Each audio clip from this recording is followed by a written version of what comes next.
Where's one? There is no one. Okay, hello everyone, welcome to another week and instalment of I think we're calling it the Oddcast. Not too sure. It's the Oh My God, only 4 XP. Oh yeah, that's a really good name. Yeah. Did you just say the Yogs cast? Odd. Oddcast, because it's like 4XP Oddcast, so 4X podcast. I was going to say, pretty sure Yogs cast is taken now, Will. What? Oh, I've got to send back all these business cards. Right, so we are, today we're going to be talking about some video games, maybe, I don't know, because apparently video games are popular. I'm joined today by Ali. Say hello, Ali. Where? Ali's not. Hi, I was muted. Hi. I was like, "Hi, Will, how are you?" And then you guys started laughing. I was like, "Oh fuck, what's happened?" Something. That was a really embarrassing, just moment. I'm like, "Oh shit, something's gone really wrong." I'm great. Fantastic. We also got Ben with us. Hello. Why did you have to? I was drinking, and then you went, "So Ben." Hello. So we've got one no-show and one Great person start, choking. guys. Yeah. Speaking of no-shows and choking, we've also got Ryan. I don't know if that makes sense. No. Hi, Ryan. Hi, Ryan. And also Hi, to round out the 4 inches is Zach, who brings all the inches to the 4 inches. Which would mean that you have none of the inches. I am no inch. That's not true. I have lots of inch. I don't think you technically introduced yourself. And I'm your host for this evening, this morning, this afternoon, and good night. William. What's your name, Will? When I listen back to this, and when you guys listen back to this, you know it's me. This voice is unmistakable. So, we'll kick off with video games, and then we'll launch into something a little bit more topical. So, why don't we just do it how we usually do? Ali, what video games have you been playing, man? I've been playing loads of Diablo 3, and that's been pretty much it. I think everyone else is going to say the same thing. I think you've been doing a lot of hardcore, Ali, so maybe we should talk about hardcore. Hardcore's We've already great. done that, haven't we? It pays better than softcore, so I definitely recommend it to most people.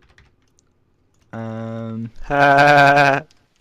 really think they should change Softcore. whatever normal is to softcore. Softcore Diablo.xxx. No, I just like how it's more of a challenge, and I don't know, it's just cool to try out different characters, and it's less boring than just leveling them on non-hardcore. And you can't cheat by buying shitloads of good weapons with real money. And that's about it. And I'm just enjoying playing the different classes at the moment. I'm playing a wizard at the moment. Never played it before. Pretty fun. I like my ranged classes. And oh yeah, turns out my witch doctor is unkillable in PvP, which is quite comical. Not we haven't tried this yet. Just really, really hard to kill. We decided to, well, we discovered that PvP did actually get put into Diablo 3, but in a bit of a cheap way, because I think it would have been so hard to balance. So there's, when you go to any of the what are they called, guys, like when you use your town portal and you go back to like the, what would you call it? Guy. The quest hub. It's like a hub town thing, isn't it? And you talk to the brawler. I think it's... Yeah, Is he the brawler? there's a dude called the Brawler, and he'll teleport you to an arena where you can fight your friends in a free-for-all. And we had some fun with that. That was pretty good. Well, you had fun. Yeah, I had loads of fun. I guess, like, what else, like, more could you want from, like, a PvP in Diablo? Because it's, I mean, sure you could go, like, the rank stuff that they have in WoW Arena, but, like, it would be impossible to kind of balance that stuff with just the variance in gear and Yeah, we and found it out very quickly how hard it would have been to balance. Yeah, they were trying to do like proper arena, like 5v5 or 3v. I think it was 5v5 they were trying to go for, or 4v4 or 3v3, whatever. Probably 4v4. No, I don't know. But anyway, at least yeah, they got some of that in there though. very hard to balance. Yeah. Other than And Diablo, been playing a lot of Battlefield 3. Again, at the moment I'm addicted to go and recon is it Noshar canals? Yeah, And then sure. just Another one. snipe him all the time. I love it. Good stuff. Nah, mate, running around with the Spaz 12. That's also very fun. I have a clip Um, from when I was recording Battlefield 3. I got six kills in about 10 seconds with a shotgun. nice. Is that using the Which spaz? I think it was the Spaz Yeah, or the gun's a beast. 870. I can't remember. I didn't know that developers actually get custom accessories that they can use online in multiplayer. So like They hack. level cap, you've probably heard of him on YouTube. He was playing and he bumped into a developer in game, killed him, and his Spaz 12 had a silencer, which was pretty epic. So he was just silently owning everyone with that for a little while. Are you sure that's not something you can just attain? No, you can't attain that. It's only developers who can access that accessory. that sounds a little bit but Gay. yeah, okay, weird, whatever. Yeah. I was gonna say, like, typical of you to go for the overpowered PvP class in a Blizzard game, Ali. Well, oh yeah. I love doing that. God damn it. I hate you. I can't let's kill stop other the people that druid. easily, especially now because Ben also has the same sort of similar gear to Matt as a barbarian. Matt is unkillable, but then due to the amount of damage he can take, and then he does damage to heal himself, whereas I can just vanish and then appear somewhere else and not take any damage. Which That's the really thing winds with you. people up. I've got loads of life on hit. I can almost heal 1,000 for every hit. But you can turn invisible and then hit while you're invisible. So I won't be able to hit you, but you can hit me. No, which you just can. makes that You can completely... get your health back on the little like, Oh, yeah, clone I the, leave behind. Yeah. Oh yeah. So that's where I can get away, but I also help you. Some Imber Diablo 3 PvP strategies going on here. Is that what you've been playing, Ali? Bit of Diablo 3, bit of Battlefield 3? Yeah, that's all I've really done, to be honest. Fair enough. Ben, what video games have you been playing for over the past week? I've done a bit of Minecraft, done a bit of Diablo, done a bit of Battlefield 3, what did I play the other day? I played a lot more Call of Duty 4. A lot more. Man, that I've really paintballing got into it. mod video, that looks fucking awesome. It was so much fun. Like, so much went into it. It was insane. The It's map's so really cool in-depth. as well. It looks like you know, like one of those areas that you would go to. It's not just Yeah. you know a model change on the gun. Yeah, obviously there were a lot of people, a lot of work went into that thing. But yeah, we should definitely play that. I just got to install that Call of looks Duty really- 4. That looked really good. Like the cheap way to do it would have been to just like have the bullets, but then if a bullet hits Yeah. the target, then like a paint splash appears. That would have been the cheap way to do it. But it looks like they really got into it, and I think from what I saw, it's There were so like, many pretty people involved good. as well. It's a really decent mod. High quality. I was really Yeah. impressed with that arc stuff on the paintball, which is like simulating the gravity. It looked really well made. Yeah. I think the only thing is it does make the iron sight just completely just do nothing, basically. Honestly, though, in Because- real life with paintballing, who aims down the sight? You just you spray and pray. When you're paintballing, you run in, spray and pray, and then you notice you got like shot in the balls, and you're like, oh shit. Yeah. Or is that just me? Yeah. And then keep going and pretend you didn't get shot.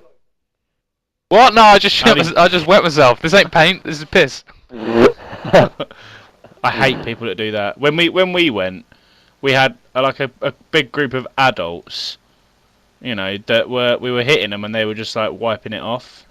And it was so annoying.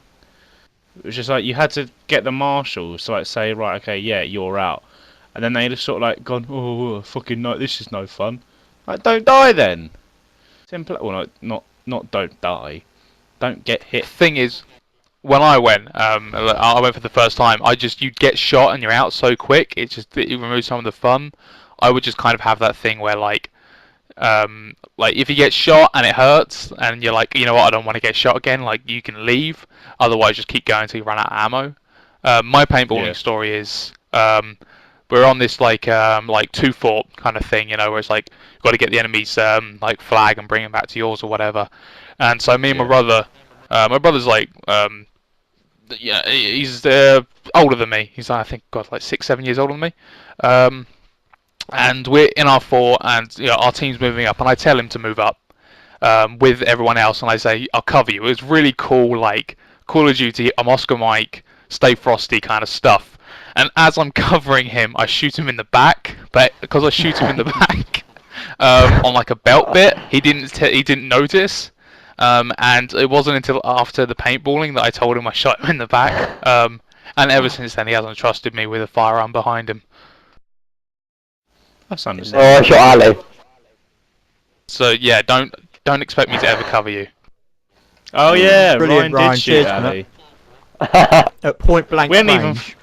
Yeah, we hadn't even started. Everyone was like testing their guns, you know. Does it shoot paintballs? Pop! Ow! Yep, mine was. Okay, cool. Brilliant. I can't. Where did you shoot me? Was it in the arm? I think it was. Yeah, it was in your I arm. stood next to it. It's like bang. Oh, ow. I didn't realise that like the catch was on. Well, That was fun. in fact, I got the most painful was when I got shot in the finger joint. That really hurt. I mean, I got nearly shot in the balls on ball. But yeah, it was on the joints where it's like proper ached. Paintballing is fun though. It's definitely one of those things that you need to do in your life. Like, And now you can with a copy of Call of Duty 4 installed on your PC. yes. I think the most painful place I've ever been shot was the neck. That just scared me so in the much. jugular. Nah. Yeah, in the jug. I didn't want to play after I got shot in the neck. I was like, nah, you're alright. You imagine like in war, Fuck like, that. Ben getting shot in the neck and he's like, no, I'm done, fuck it, call it off. This war's I'm over. not playing war anymore. We're done. I want to go home. Is that so? The Call of Duty 4 stuff, Diablo. What were you doing in Minecraft then? Just sort of trying out new things. I've been doing something, I can't remember what it's called. I think it's called Environmentalist, where you don't stay in the same place, if that makes sense. So you go on hardcore, and then you just sort of, you're allowed to chop down trees, and then you just sort of make a crafting bench, make a furnace, and you just take it with you, and you just keep going. So is Pretty that cool. something you're still going with, or did you die and stop? I'm still going, but it's getting very repetitive. Kind of need to add like new challenges So- or change it up a little bit. Yeah, Sounds like. I thought about getting my server back, and seeing if people wanted to try that again. But then again, you know, work and everything like that. It's hard to get all of us together nowadays. Are you allowed to make dirt shelters during night time, or do you have to stay outside during night time? No, you can make shelters. You take a bed with you. It's quite fun. But like once you're done for that night, you have to move on. Yep. Cool. I think I read about that. I think Ali or you or Ali had like a link of like 10 different I ways, actually found that different article. I ways think. of playing playing that Yeah. thing, playing Minecraft differently. Although a Yeah, lot I of them tried use that the out Xbox and it's features. really hard. Mm. Does hardcore mode disable the bed stuff? Because I always found that like once you get past the second or third night in Minecraft, you've got a bed by then. If not, like if you're a good player, you have a bed by the first night, and then that just kind of eliminates like any kind of threat in the game from the night time. And the night time was always the most tense stuff. So is there Yeah. like an insomnia mode in the hardcore? I can't remember because I haven't played it No, in ages. I mean, you still sleep, and then all it does is it doesn't need to save with the checkpoint.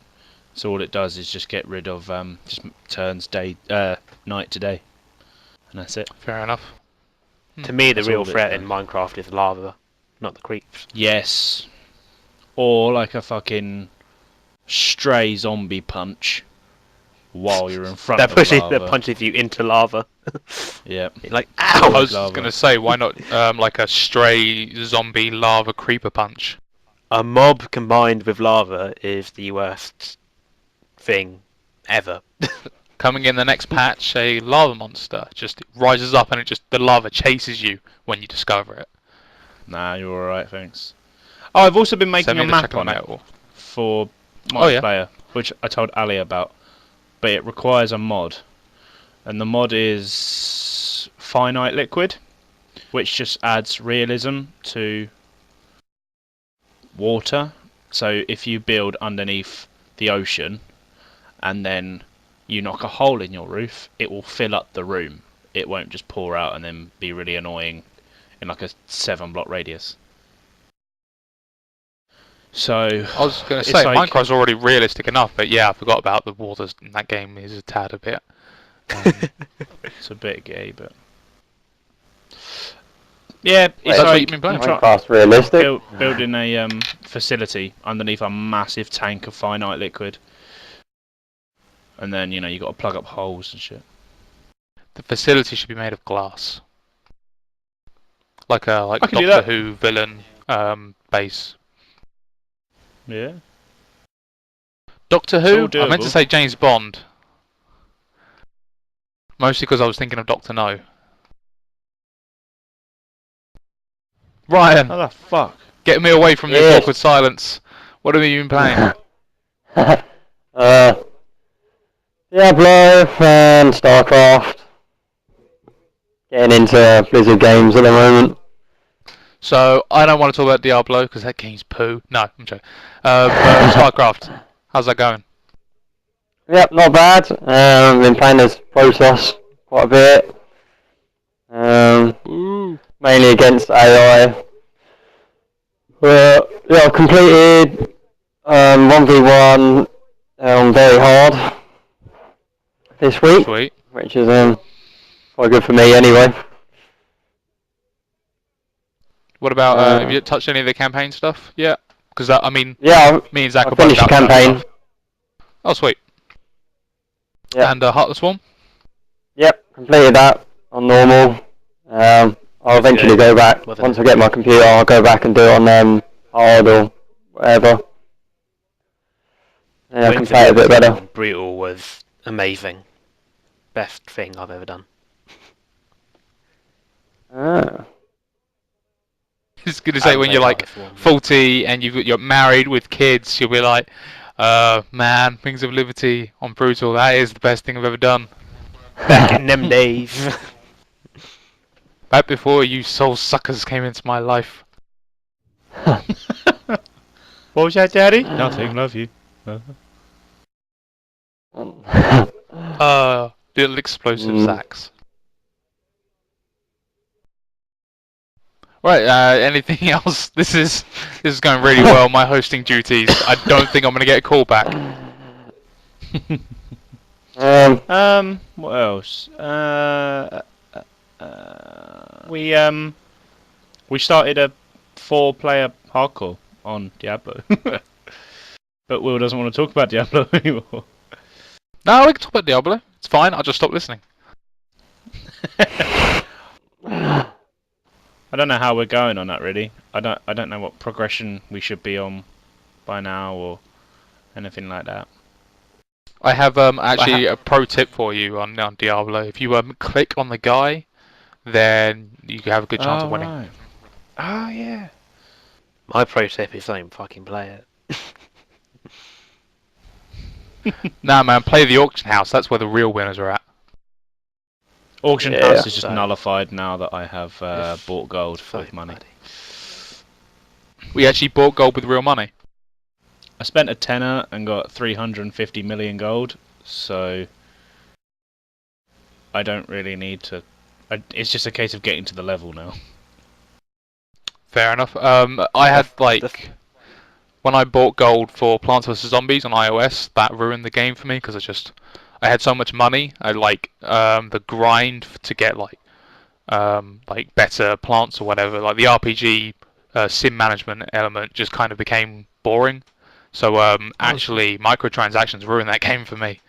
But Yeah. if a Diablo like that entire thing has its own economy. So yeah, it'd be interesting to see like how that was it 350 million gold, you say? I wonder how see how far that takes Yeah. you. Pretty far.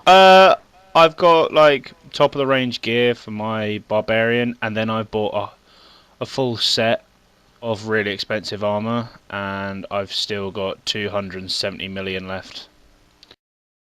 So Jesus. So is that money? Can you use that money across multiple accounts, or is that tied to one character? I can't remember if it's like WoW no, where you can it's just. multiple accounts. I just can't buy stuff for hardcore. Okay, cool. That's it. Zach. Hi. Video games, right? Yeah, those are good, aren't they? Sometimes they're good. I give them a 6.5 out of 10. Yeah, I think I'm with you on that. 6.5. Well, actually, if we're gonna 100-point scale, let's say 6.35.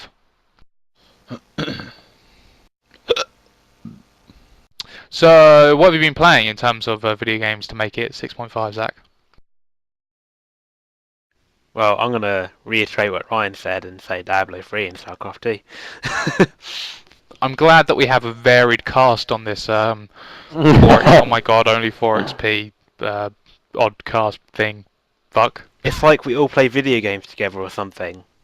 Like It's like we really all play weird. 1 or 2 video games.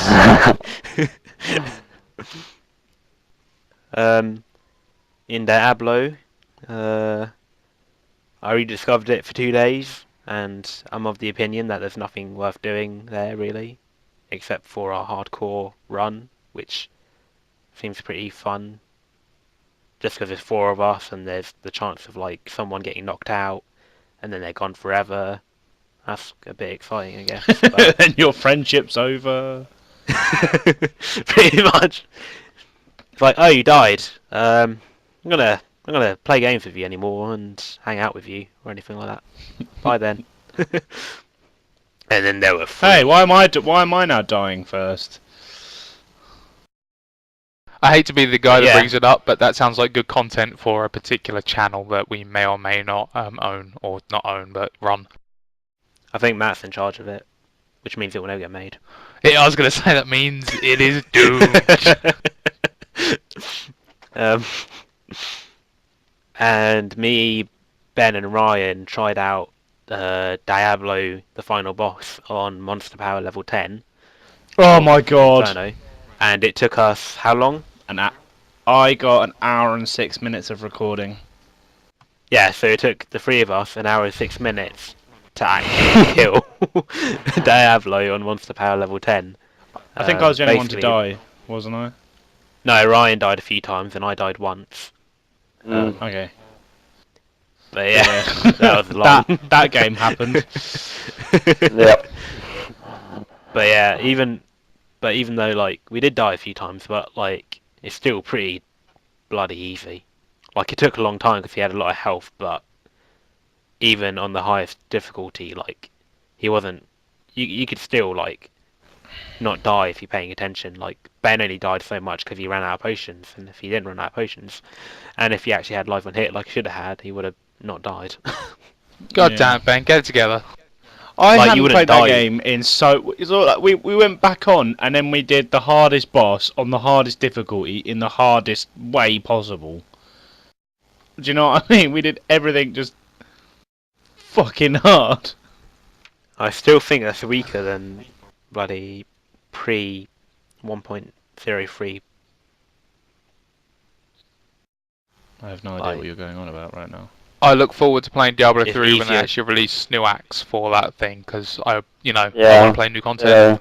And that's Yeah, from same. what I was been reading recently. Like that would go a long way to just kind of like, here's 2 new acts, not like maybe not for free, maybe an expansion pack, a la Heart of the Swarm, or like I mean, if there's one kind of company out there that still does the expansion pack stuff, it's Blizzard. And if there's one game out there that desperately needs an expansion pack, it's Diablo 3. So imagine they might even be able to ship like a full-on decent PvP thing in there. Like, I don't know. I'm hoping because like they got so much negative feedback for Diablo 3 that the expansion they'll fix, or they'll try and just make it so much better, and make up for any flaws in Diablo 3. Like maybe try and negate the effect of the auction house, add more variety to the actual acts. Does Diablo 3 have like a horde mode equivalent? No. I think that might be No, fun. Maybe there are a like lot of a mobs. super hard wave-based thing that you can survive. Maybe you get like a medal or achievement, or maybe like a really awesome piece of loot. So like a That's if one you thing that survive. horde mode challenge type thingy. That's one thing that pissed me off when we did the level, like max level 10 on Diablo. We didn't get anything. We spent an hour doing possibly the hardest thing possible for nothing. Yeah, that game requires a lot of time investment to get anything out of it, really. What do you mean for nothing, Ben? Like, many years from There was now, you'll be able to no tell achieve. people in a bar that I killed the devil, max level power 10 or whatever the fuck it is, and they'll look at you as if you're some kind of crazy person. But you'll be able to say that Yeah. knowing that you're telling the truth, and you're not crazy. You're just a video gamer. And then the barman will take my drink away and say, "You have had too much to drink." And I say, "No, I haven't. I've only just fucking got it. I didn't even drink my drink." It's just a video game." Yeah, I was just like, earlier today I was sitting on the menu screen and I wanted to play Diablo because I really enjoy the gameplay, like the actual gameplay of the the AR RPG style. It's really Action fun, RPG stuff, and yeah. it's really well put together. But the actual content of the game, so not the gameplay, but the actual content of the game, just bores me now. Like, I thought, what can I do with my main character? Well, I could farm for gold. Don't need gold. I've already beaten Diablo in the hardest difficulty. I could fight Diablo again. Well, what would be the point? I thought there's a new thing called the Infernal Machine where you can fight bosses, but they've been redone, so they're way harder. But I think those are designed for much higher geared characters. Like, they're for the like hardcore, like proper veteran players, and that would take me a long time to even reach. Since I've got the fact that I've beaten, like, in terms of normal settings, like the highest difficulty, and then the next step would require like half a year of non-stop grinding. So I'm not going to do that. And I thought maybe I'll make a new character, but then I'm just going to do the same thing I've done before, which is the same 4 acts, and doing it on normal. Like, normal is just laughably easy. Like, it's just not even worth doing. Maybe hardcore is the way to go. Do you think that maybe if each class had a different first act, which would all lead them to the same second act, so in a way that World of Warcraft has so much variance in its starting zone, and like if you choose an orc, your your path from level 1 to 90 will vary from a Blood Elves. Do you think maybe if they introduce some kind of like class-based, or maybe even just class-based quests? I'm not sure if the game already has stuff like that. Do you think that might go its way to like maybe adding variation, encouraging you to want to play as a different different class? It doesn't have that, and I think that'd be good. Like each class has its own starting zone, so because I think like if I want to start a new character, the only differences I'm gonna find are the actual skills I have and the way the character plays. Like, I'll still start in the same area and do the exact same things. Like, there's just no change.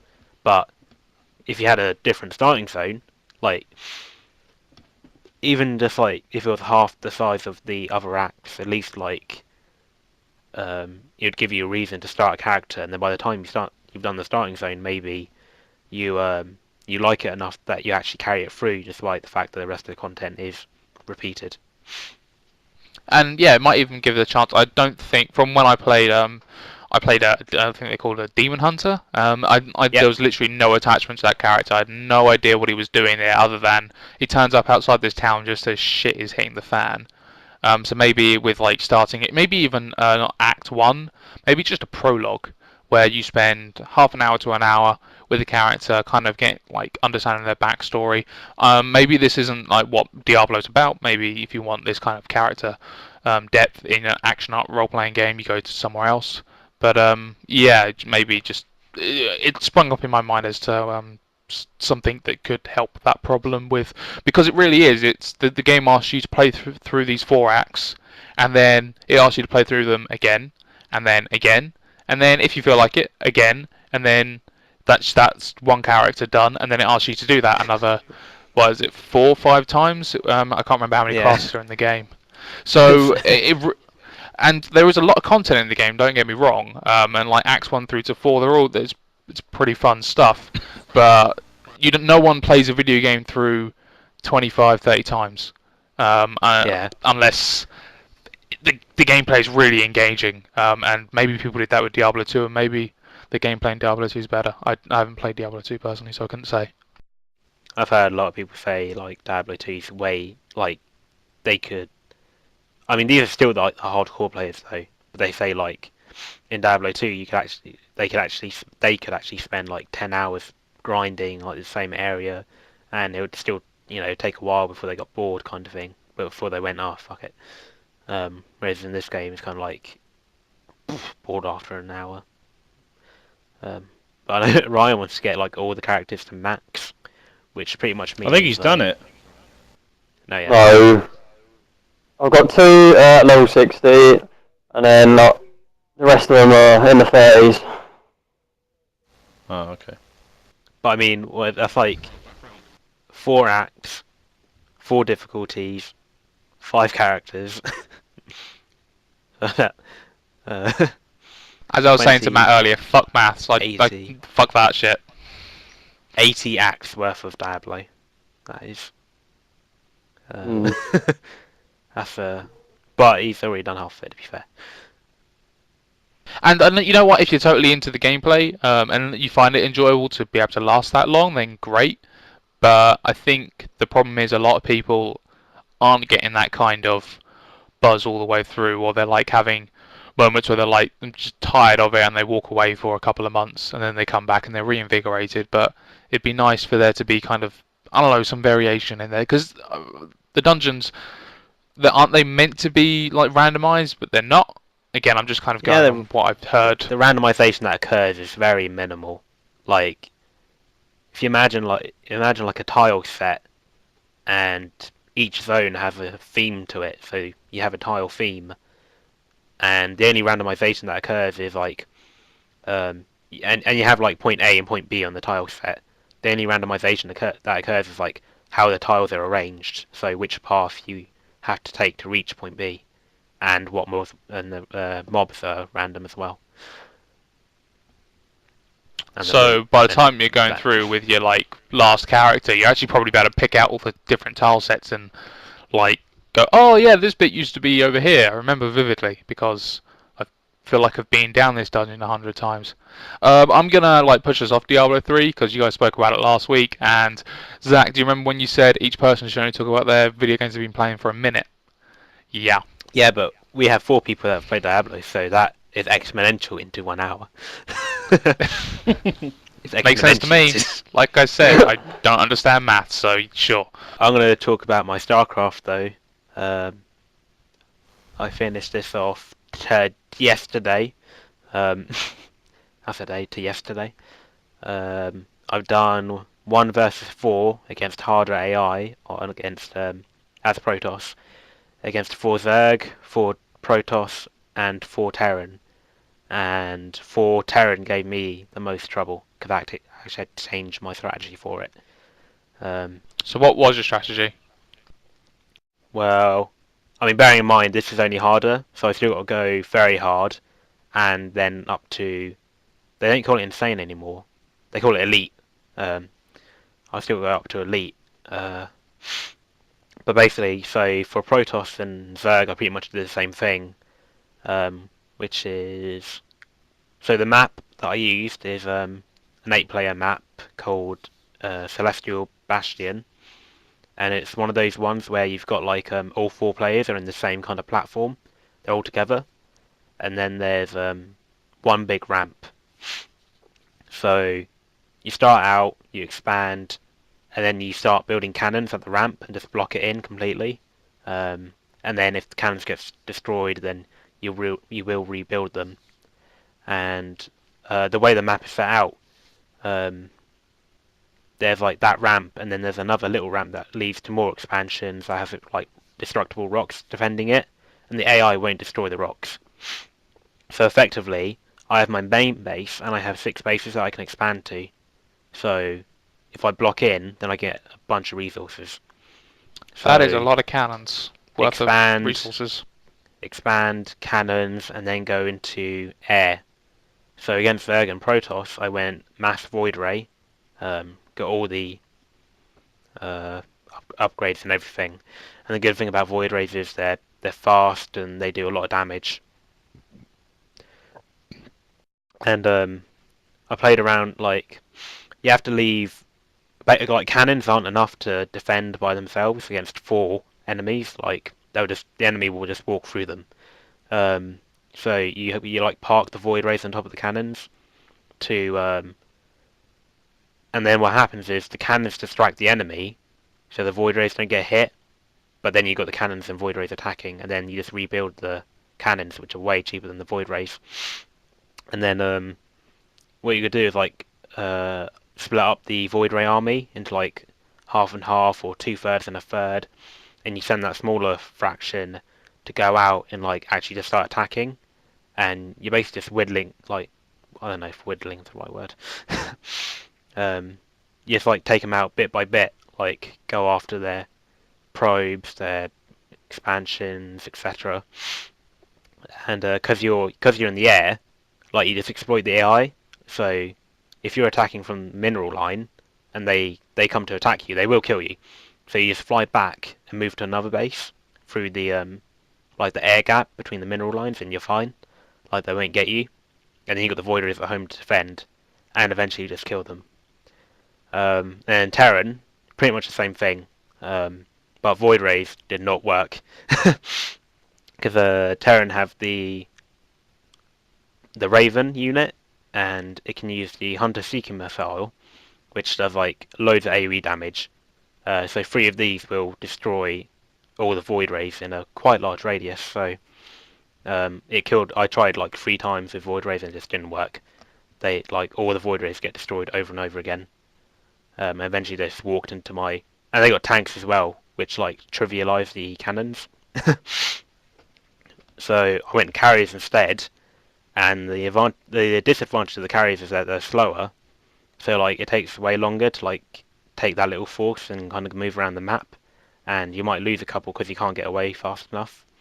But the advantage of them is because they launch those interceptors, the Hunter Seeker missile, it will launch those rather than the carriers, and then you just rebuild the interceptors, and you're golden. And then you pretty much just do the same thing that you would do with void rays, and yeah, that's how you beat 4 enemies on your own. Quick Another tips pro with Zach. lesson from StarCraft. Exactly, yeah. So when you were playing against Terran and that heat, the Ravens, is it, what did you say, heat seeker missile? Is that what you called it? Hunter Seeker Hunter-seeker. missile. All right. So when that went in and like took out your void arrays, was it like one of those what the fuck happened, and then like replay the game and it's like oh that thing happened again, and then the third time you were like nope, oh I see what's happening, it's those Ravens, or did you know from like the first game? You can see it. You can see it slowly moving towards you.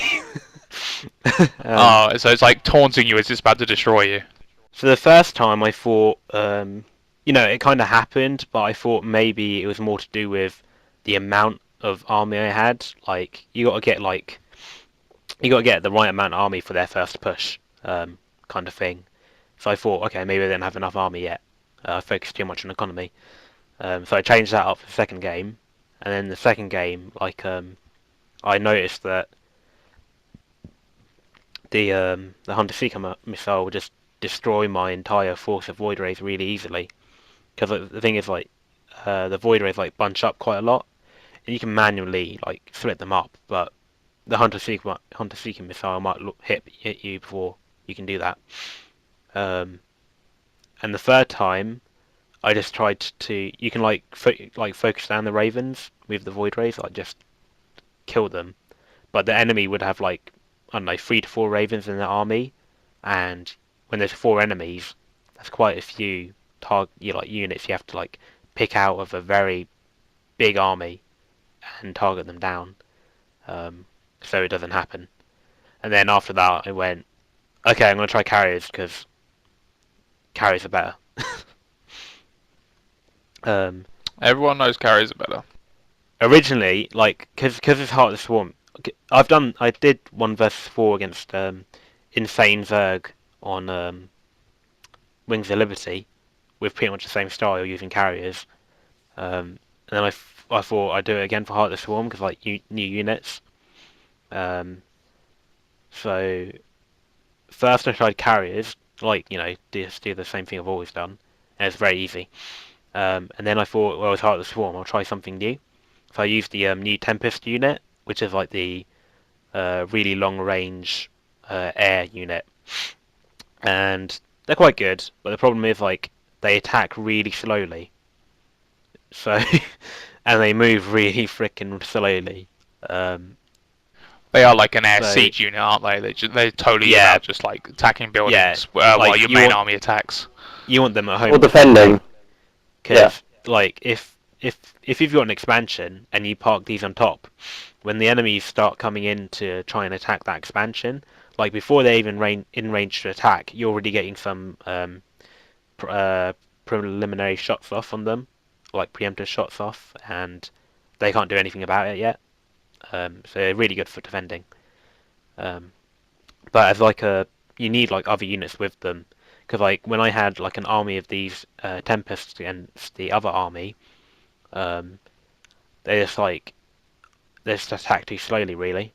Because you can either use them to focus on one unit at a time, but then it takes a really long time to switch to the next unit, or you can just click A and let them do their own thing, but then none of the units actually get killed fast enough because all your attacks split up.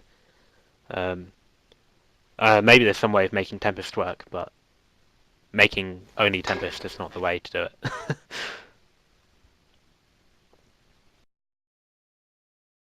I never really thought of Tempest as a defensive unit. I always thought it was just something you add to your army for insult to injury.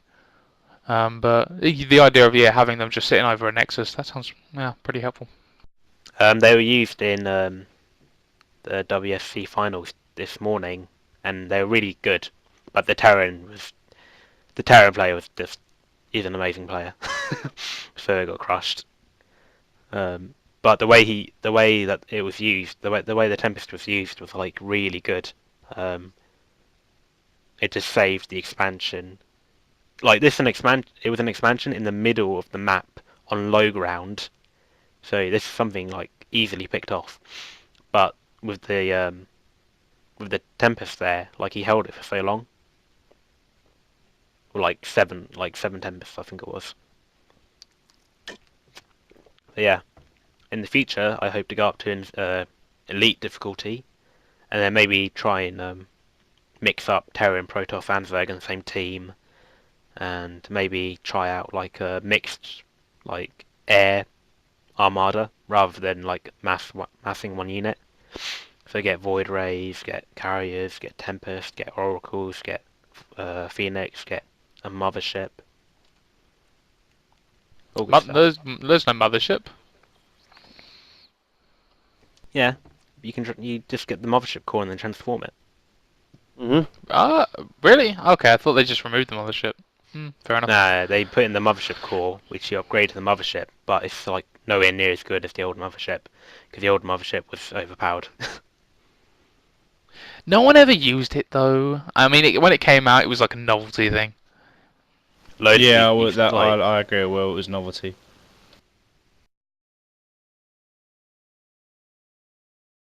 I'm sure you yeah. guys have very valid opinions. Maybe one day you'll actually. Yeah, it was valid opinion coming from the guy who doesn't even play real people anymore. I don't. I've outgrown people. You're beyond people now. Will, what have you been playing? That's a good question. I kind of started like a new game mode plus for Borderlands 2 because I wanted. I'm not sure if you guys have this, but I have a podcast games, which is games that are really simple to play while I'm listening to a podcast because I don't want to have to focus on the game because I just want to listen to the dudes talking.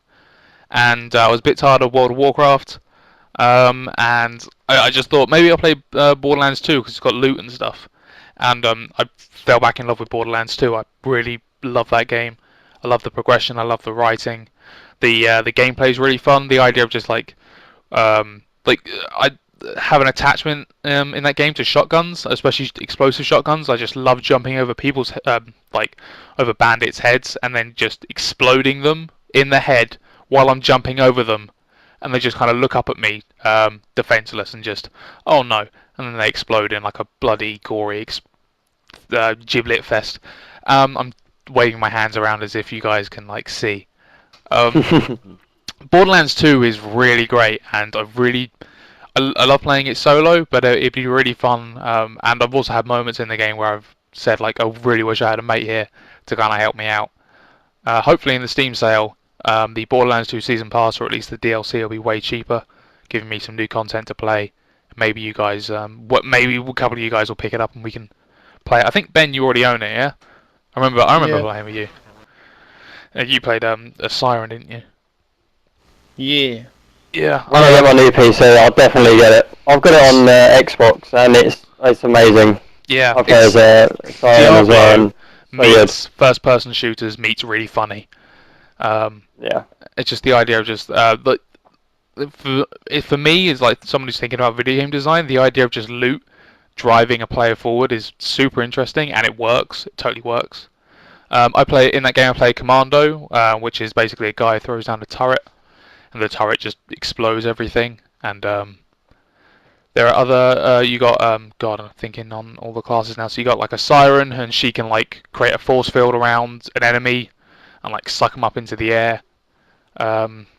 You got an assassin type character who he speaks in haikus, which is kind of funny. I can't remember what his move is. I think does he slow down time or something and slice dudes up? I think so. Yeah, and also you've got the midget dwarf gunzerker guy who is who just pulls out two guns at once and just starts blowing everything away. Naturally, Matt played the gunzerker. It's really funny. He's a really because he's a little short guy, and he just pulls out these really two really big guns and just starts shooting everything. They recently released a new character class called the Psycho. I'm not entirely sure what his kind of skills are, but the new DLC coming out for that game, I can't remember what it's called. It's something it's a riff on Dungeons and Dragons, and it's interesting because the main characters from the main game are playing a game of Dungeons and Dragons, and you're in the game of Dungeons and Dragons kind of playing it out as they're playing it. So it adds this really interesting kind of design where anything can happen. You know, you're just kind of wandering around the world, and then suddenly a castle falls on top of you, and you're like, right, yeah. And then your character stumbles across a castle, and there's a level 20 troll out front, and your character has to kill him. But your character also is suffering from poison. Or like, you know, all that. I never played Dungeons and Dragons, but that kind of idea, like spontaneity within the game, just because the Dungeon Master demands it. Yeah. And yeah, Borderlands 2 is also, for me, it's so just easy just to kind of kick back and play. So I've been playing a lot of Borderlands 2 and Tomb Raider. I've nearly finished that game, pretty near the end. I think I'm right around the corner, and then Zach shouted at me saying we need to make a podcast, so I'll probably finish that later tonight. And I like that game. I don't love it, but I like it. No! Fuck! Sorry. But then that's my opinion, Ben. Fucking kidding. I'm sorry if I don't love Tomb Raider. I'm doing the fucking Skeleton King. He's got, like, no health. And Sounds I like the just Skeleton died. King's doing you. Have I got to do that all over again?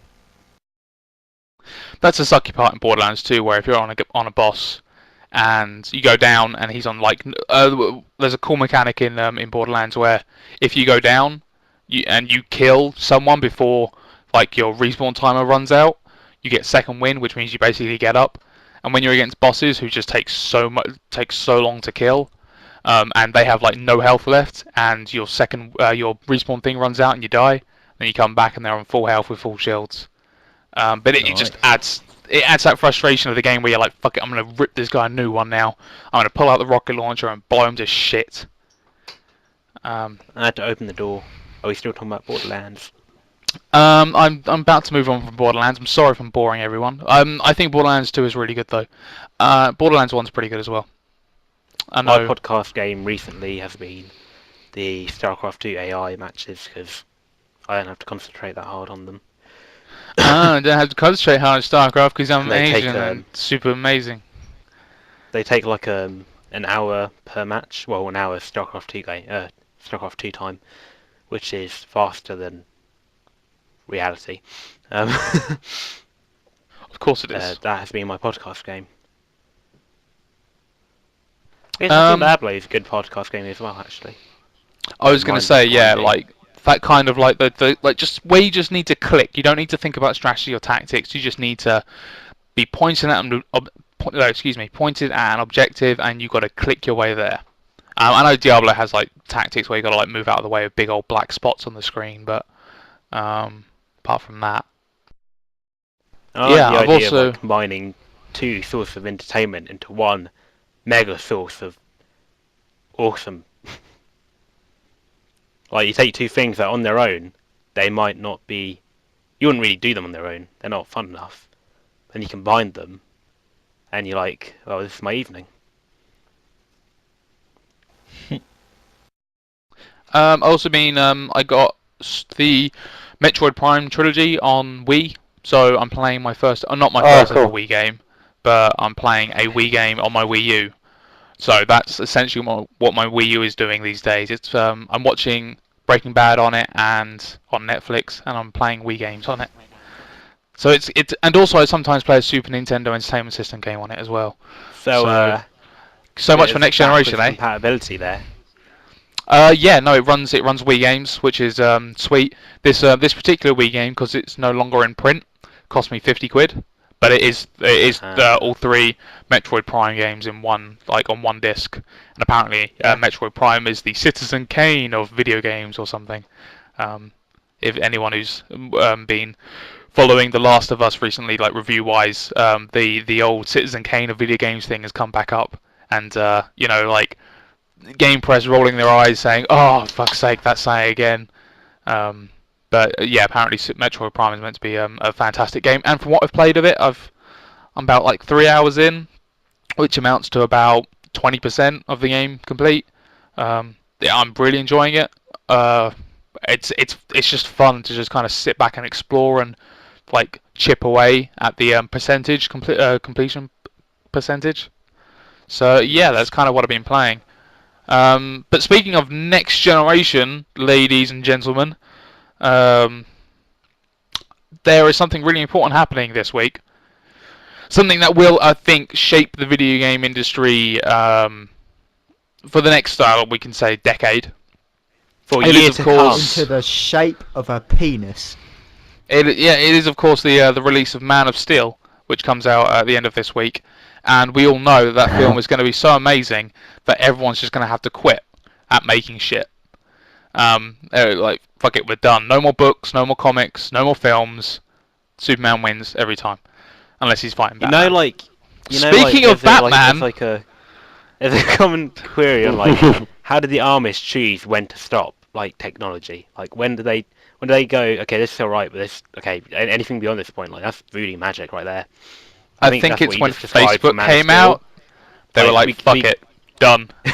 we get Man of Steel, and then it's like this is where we stop. Anything beyond here is voodoo.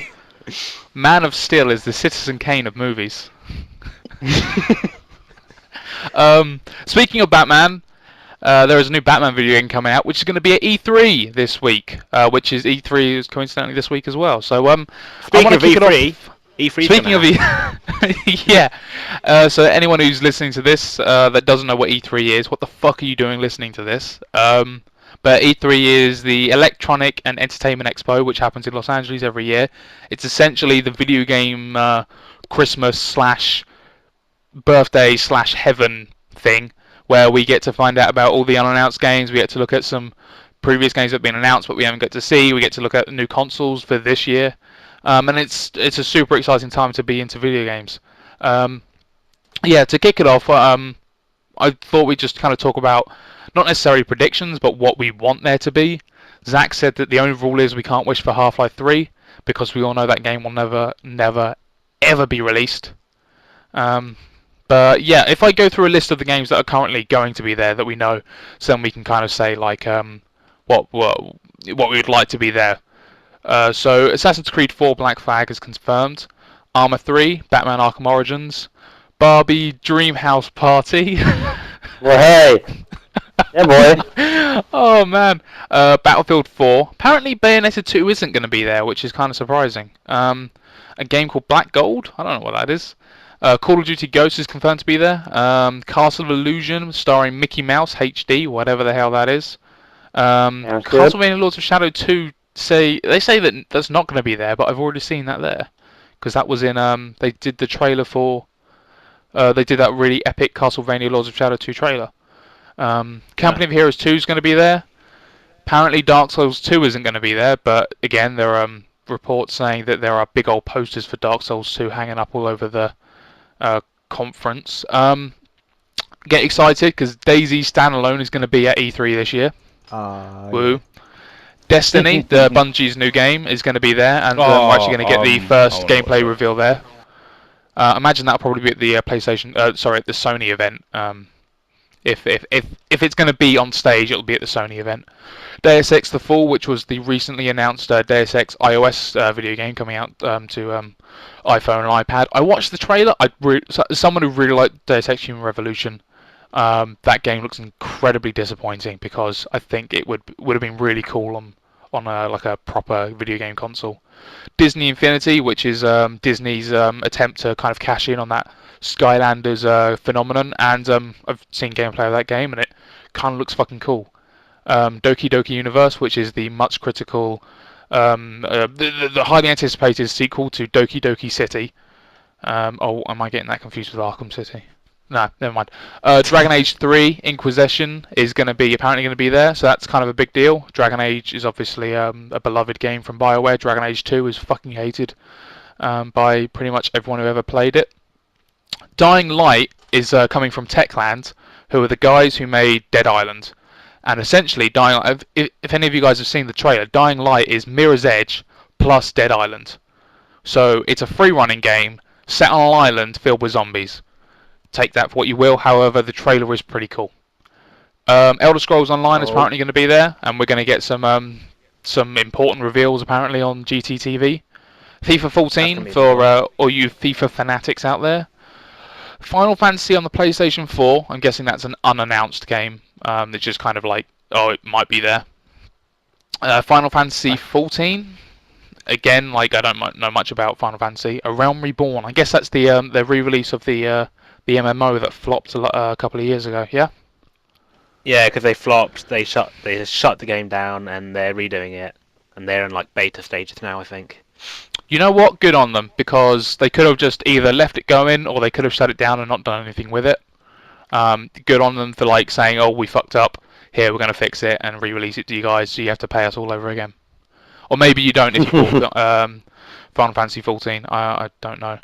Gran Turismo 6. Anyone who was maybe disappointed by Gran Turismo 5 because of the long wait, maybe they'll fix or improve upon it with the sequel.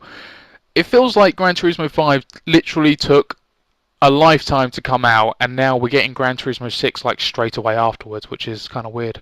I'm kind of interested that it's for PS3. It says not Yeah. for PS4. Yeah, I think that'll be Kind of interesting. maybe it'll be a cross. Well, maybe they just haven't announced it for PS4 yet. Maybe they want to reveal it as Well, I tell you what. Maybe it's because they have Drive Club coming out for PlayStation 4. You know, the with the guy who was getting all really hot and sweaty on at the Sony press conference about cars. Like, we really love cars here at whatever the place was called.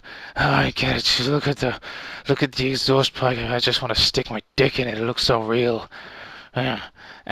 Anyway, moving on. Hometown Story for Nintendo 3DS. I'm looking forward to that because I have no idea what that is. Apparently, this Infamous. list is pretty long. You should read it and then pick out the ones you know are interesting. Oh, all right. Okay. So, sorry, I didn't realise that. Going down, Mario Kart Wii U for that. You know what? I could totally do with a Mario Kart game on my Wii U. That'd be great. You know, Is it an improved version? Or is it any different from the original? A Mario Kart game? No, it won't be any different. It'll be Mario Kart, guaranteed. For Plonker Productions exclusive, Mario Kart Wii U is exactly the same as the previous Mario Kart games. The thing is, like, you'll never get bored of it. It's one of those things, like with all Nintendo properties, the first one you play is always the best, is the one that you enjoy the most. So there will be a 7-year-old. Sorry, I was waiting for you to go. Yeah, I could buy every Mario Kart game, even like just the way, like what the game is. Like I could just buy it over and over again. I mean, there's a 7-year-old out there who's going to be getting his Mario Kart Wii U, and he's going to fucking love it. And 20 years from now, he's going to be nostalgizing for Mario Kart Wii U and complaining when it's released on the Nintendo 25 Virtual Console for $10 or whatever, because, you know, back in his day, he's already bought the game and he's entitled digital rights, blah, blah, blah. Going through, the new Remedy game called Quantum Break is going to be there, obviously. Rayman Legends, which was originally going to be that Wii U exclusive, but now is coming to everything and its mother. Centro 4. You've alphabetically missed Pokemon XY. I deliberately skipped past that because I didn't think we would I didn't think anyone here was going to be like, oh man, I really hope they announce or talk about a new Pokemon game. I'm not saying it's a big Pokemon. Game. We'll see. Every Pokemon game feels like it's just kind of been minor iterations, and this one only seems to add, maybe there's a bit more 3D to it as opposed to sprite work. But that's just me speculating. When I say big game, I mean there are a lot of people that buy it. I mean, like, it's, you know, an amazing development of gaming in, like, gaming phenomena. Yeah, sure, it is a big deal. Sonic Lost World, which is a Nintendo exclusive. That's right, we are living in a world where Sonic the Hedgehog is a Nintendo exclusive. Like, seriously, go back 20 years and say that to someone, they will just laugh at you and then shoot you, depending. No one would have believed you. Exactly. It's like, what? No, don't be so ridiculous. The new South Park game is apparently, or the new South Park game, the South Park game is apparently going to be there, which is it'll be interesting to see how that's getting on and if we're going to actually get a release date for that since the THQ debacle. E3 last year or E3 2 years ago? Because it wasn't. That was E3 last year when the two walked out and they were really fucking funny. That's cool. Splinter Cell Blacklist. I really like Splinter Cell Conviction, and that's coming out. That'll be at E3, so maybe we'll get some cool demo on that. A new Super Mario 3D game for the Wii U. New Super Smash Brothers on Wii U, which sounds cool. I'm nearly done, guys. I'm incredibly sorry this has taken ages. The Last of Us apparently is going to be there, which it seems kind of dumb. Just kind of going through. There are Watch Have Dogs. you mentioned? I don't know whether it's even needs to be mentioned at E3, but the new Halo game that's coming out. What new Halo game? We don't know anything about a new Halo game, Ali. I think it's called Halo Combat Assault. It's. Oh yeah, Spartan Combat. Yeah, something like that. Yeah, it's the a touch-based top-down game. shooter. Yeah, they released a trailer for that. Was it last week? This week? Very recently, but that looks kind of cool. It's just another twist on Halo. I guess it'll be not there on at the list. Microsoft's conference. Imagine because it's for iOS that they haven't put it on. IGN haven't put it on their list. We are running. Yeah. Get it on PC. Oh yeah, it will eventually Get it come to on Windows PC. 8. Yeah. Right, cool. And you know what? There is a list out there. Just type in confirmed games at E3 if you're excited. Moving on, Ali, what are you excited for about this year's E3? What do you want to be there with all your bottom? What would you like to be there? I would really like to see DayZ stand alone and play it. I need that game in my life. 'Cause then all you Surprise, guys will fucking play it. surprise. You're in luck, Ali, because I have just what you need. Oh, If thank you give Santa. Will 10 quid right now, he will 100% guarantee that DayZ is going to be there. But wait, there's more. Call in now and we can give you double confirmation. That's right, that's 2 confirmations for the price of 1. Yeah, no, it looks like it's going to be there, and I'm actually totally with you there, Ali. I want to see what that game looks like as a standalone feature and not as some kind of tacked-on mod. Not saying that Also- DayZ looks like a tacked-on mod, but No, well, it does. On Armored 2 it does. But another thing. Well, I know Last of Us has it actually come out now? It's already been. no, that's released. 14th of June. it's coming out for us on the 14th of June. I I'm think so the excited Americans for is that on the game. Tuesday. That's I won't be able brilliant. to play At it, but I'm E3. excited for it. At E3. So here's The Last of Us. It's coming out tomorrow.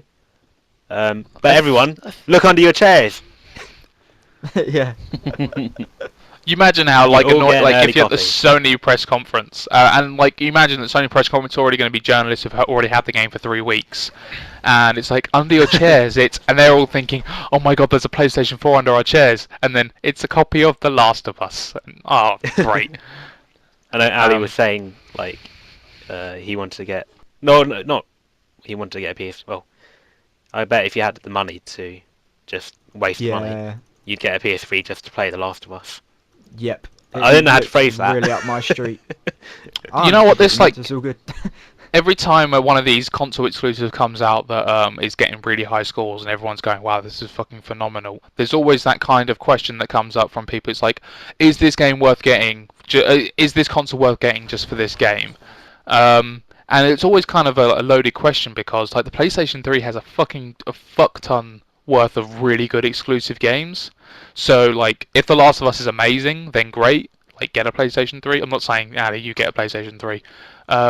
But not only are you getting access to The Last of Us, but you're also getting access to like the Uncharted games, the Resistance games, especially Resistance Yeah, 3, that's which I true. thought was fucking great.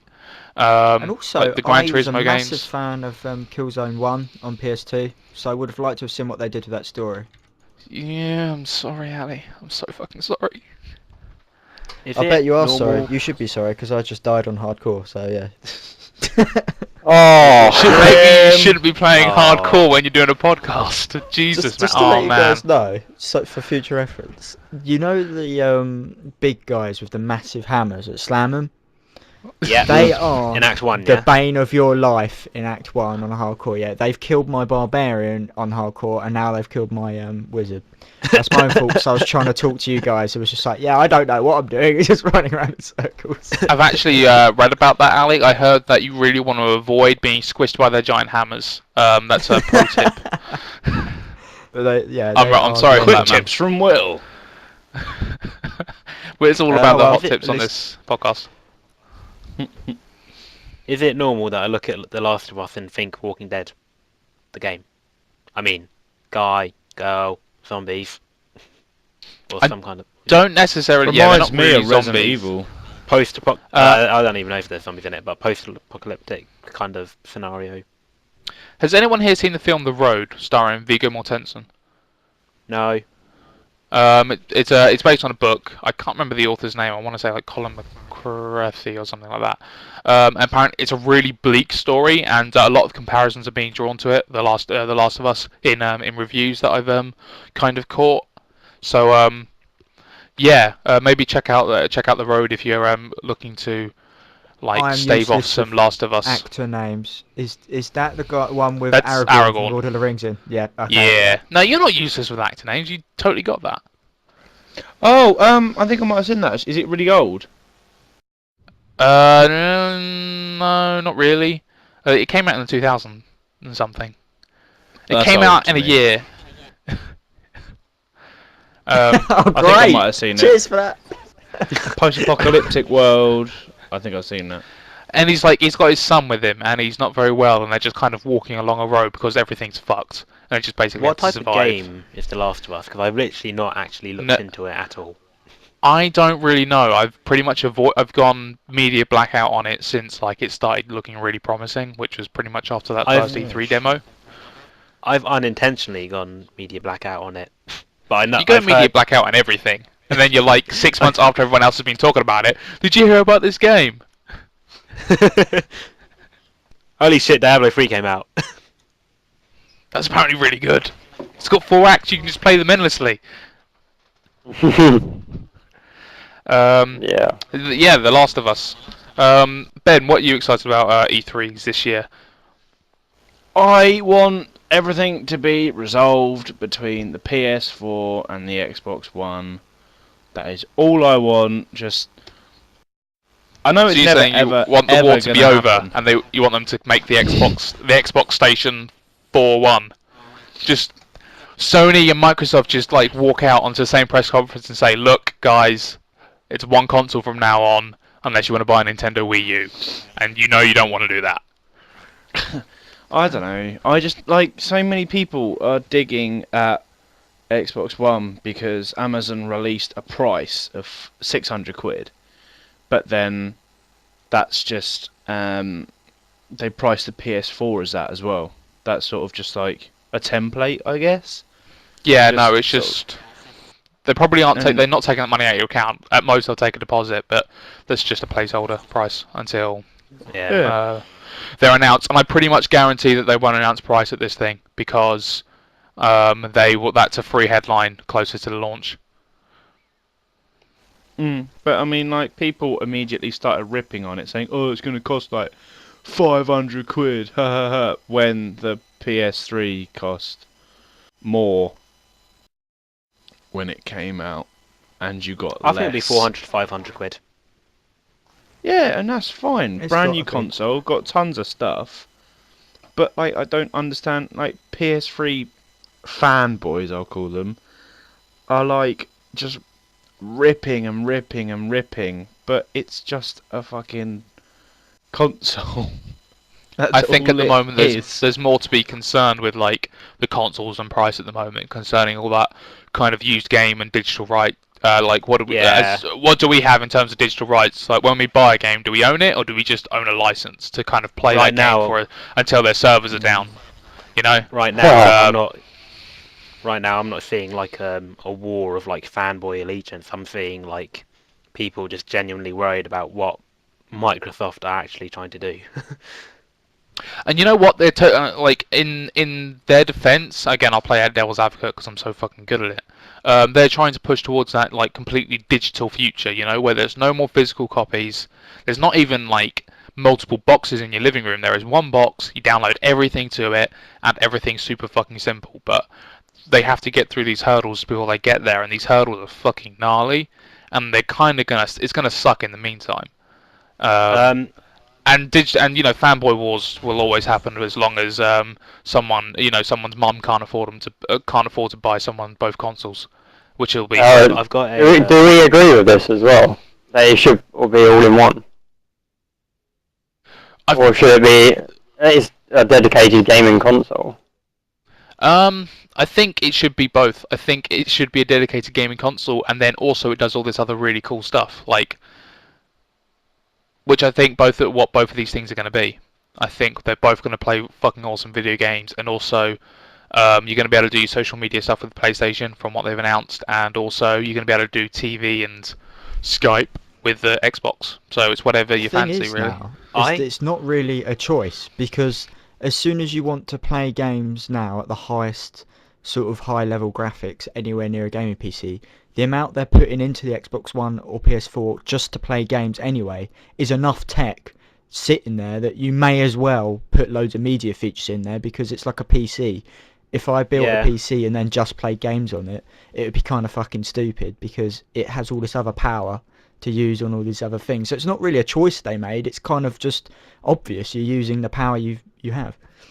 Yeah, I was about to say, like, when you consider like the gaming applications that the technology is going to be capable of, like media-related items are laughable in terms of processing power. Like, like Ali said, it would be stupid not to do that.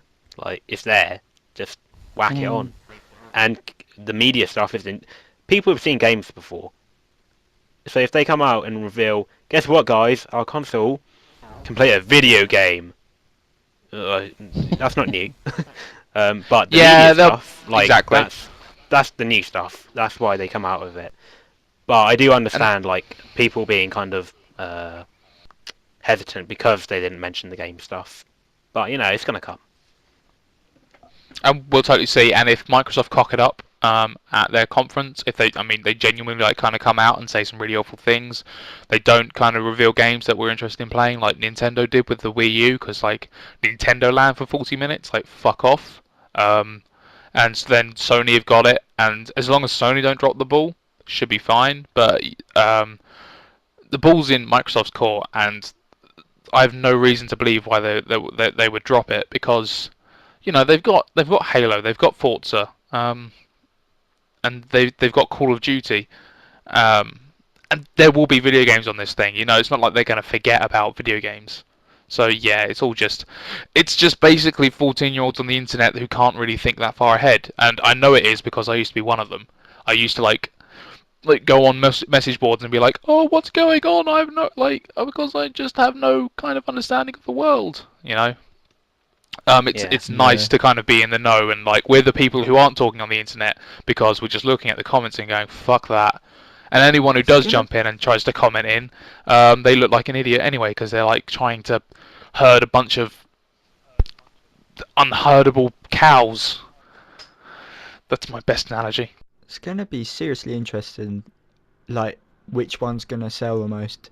And I think for me, PS4, the PS3, was the reason I didn't buy it.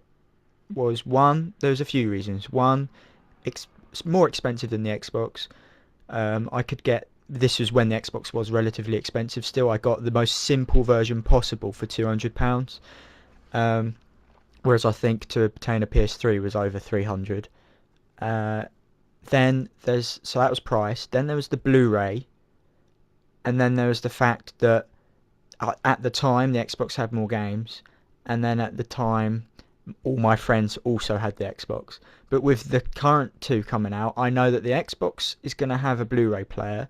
I know that it's also going to do all the media things that the PS3 did that the Xbox didn't. Xbox were really smart because they caught up with the PS3 in the end by upgrading the software in a way, which is kind of cool. But apart from Blu-ray, but anyway, so they're going to be so similar now that I don't know what the fuck is the difference. I don't. Basically, it'll be like whoever gets whatever console first will be, like, say if Ben, you get the PlayStation 4, chances are we'll probably just follow suit because that's where we'll be playing the games. Yeah. I think the difference is media portrayal, the way that the media portrays them, because that's just gonna, if like you said, Ali, they're gonna be pretty much they do the same things. The only thing that's going to affect your decision on which one to buy is like what you've read about it and what you've seen about it, kind of thing. You know what? No, I actually think in this first run for like people like us who maybe will get it on release. Hello. Oh my god, it's Swagathor the YOLO'd in. Podcast crashing! Oh shit! Special guest Matthew Arbor in the hizzy. You goddamn swagathos, get off my podcast. How you doing, Swaggerful? Hi, I'm Nick. Oh, okay, I'm doing very well. I just had a very nice meal at, Just cut that out. completely PC podcast, and then Matt comes in, and within 5 seconds, we're out. Can't upload that shit. Oh shit! I'm closing this podcast down. Stop recording. And let's start again. So, Ali, what you been playing? Matt, we were just talking about. I was actually about to say that I think exclusives, like as always, like whoever announces the better looking exclusives will be the ones who get that initial kind of jump. So if that new Respawn game, I think called Titanfall, if that game looks fucking incredible, then Xbox, because that's apparently an Xbox exclusive. If Fallout 4 is an Xbox One exclusive, then Xbox. Whereas if Knack for some reason looks really amazing, or they announce, I don't know, Uncharted 4 and it looks completely so amazing, cool that I need to play it, then it'll be Sony PlayStation 4. And then obviously everyone else will follow suit. Yeah, like for each kind of group of people that like plan to play games together, like you need one person will choose based on exclusives, like you said, and then the rest will. There's not really room for everyone to kind of choose their own thing. Like, I mean, you can, but then half will be in one thing, the other half will be on another. So like, And also, we all kind of have similar tastes in video games, you know, which can be evidenced from the fact that we spent half the fucking podcast already talking about Diablo 3. So chances are, if if one of us likes the exclusives on one game, everyone will like the exclusive on that one console. So yeah, that kind of makes sense to me. Would you agree with me in saying that the Xbox 360 at the moment, compared to the PS4, is a more sociable console and is much easier to get in contact with your friends and enjoy playing games and getting in and chatting with your friends on? Did you mean Xbox 360 or Xbox One? Xbox 360 versus PS3. Oh, okay, because you said Xbox 360 versus PS4. Yeah, no, it definitely Xbox 360, like, because having a PlayStation 3, like you can't do party chat. You can't even do. You have to do in-game chat or like cross-game chat. So like if you were playing Call of Duty Black Ops and I was playing Elder Scrolls Oblivion, we wouldn't actually be able to talk to each other, I don't think. Like via voice chat, and we'd have to do messaging. So yeah, Xbox is definitely designed to be more of a social kind of connected thing. But I think that's Xbox didn't launch with that parties thing, with the party chat option. You know, it was always you had 3 channels, right, and you could swap between people in those channels, or you could talk in game. So I think the social kind of elements were, and after hello, wind. Fucking hell.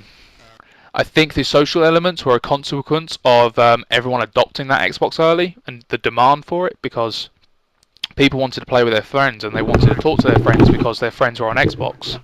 So that's why that happened. That's why party chat happened, because there was a demand, there was a need for it on the Xbox, and there's never really kind of been that need on PlayStation because Xbox got there first. Just my opinion. Yeah. I think for Ryan me that just would got be dragged down a the major stairs. factor. all these things like Sony kind of know they're like, oh, people like chat, so you know, PS4 will be alright on that account. Yeah, they've already discussed like you can record your gameplay there and then upload it and stuff all on the PS4. That'd be so fucking cool to just kind of like, I don't want to like, because how many times do you load up your console or your PC and go, man, I really wish I was in the mood to play a video game, but you don't get it, and then you see that your mate's playing a video game and you just think, oh fuck it, I'll just watch him play it. You know, I'll just watch Ali play Call of Duty rather than you can talk me to having each to be exactly, yeah, and like I can be like, oh, watch your left, and then you get shot from the left or the right because I'm a fucking idiot and I don't know my left or my right.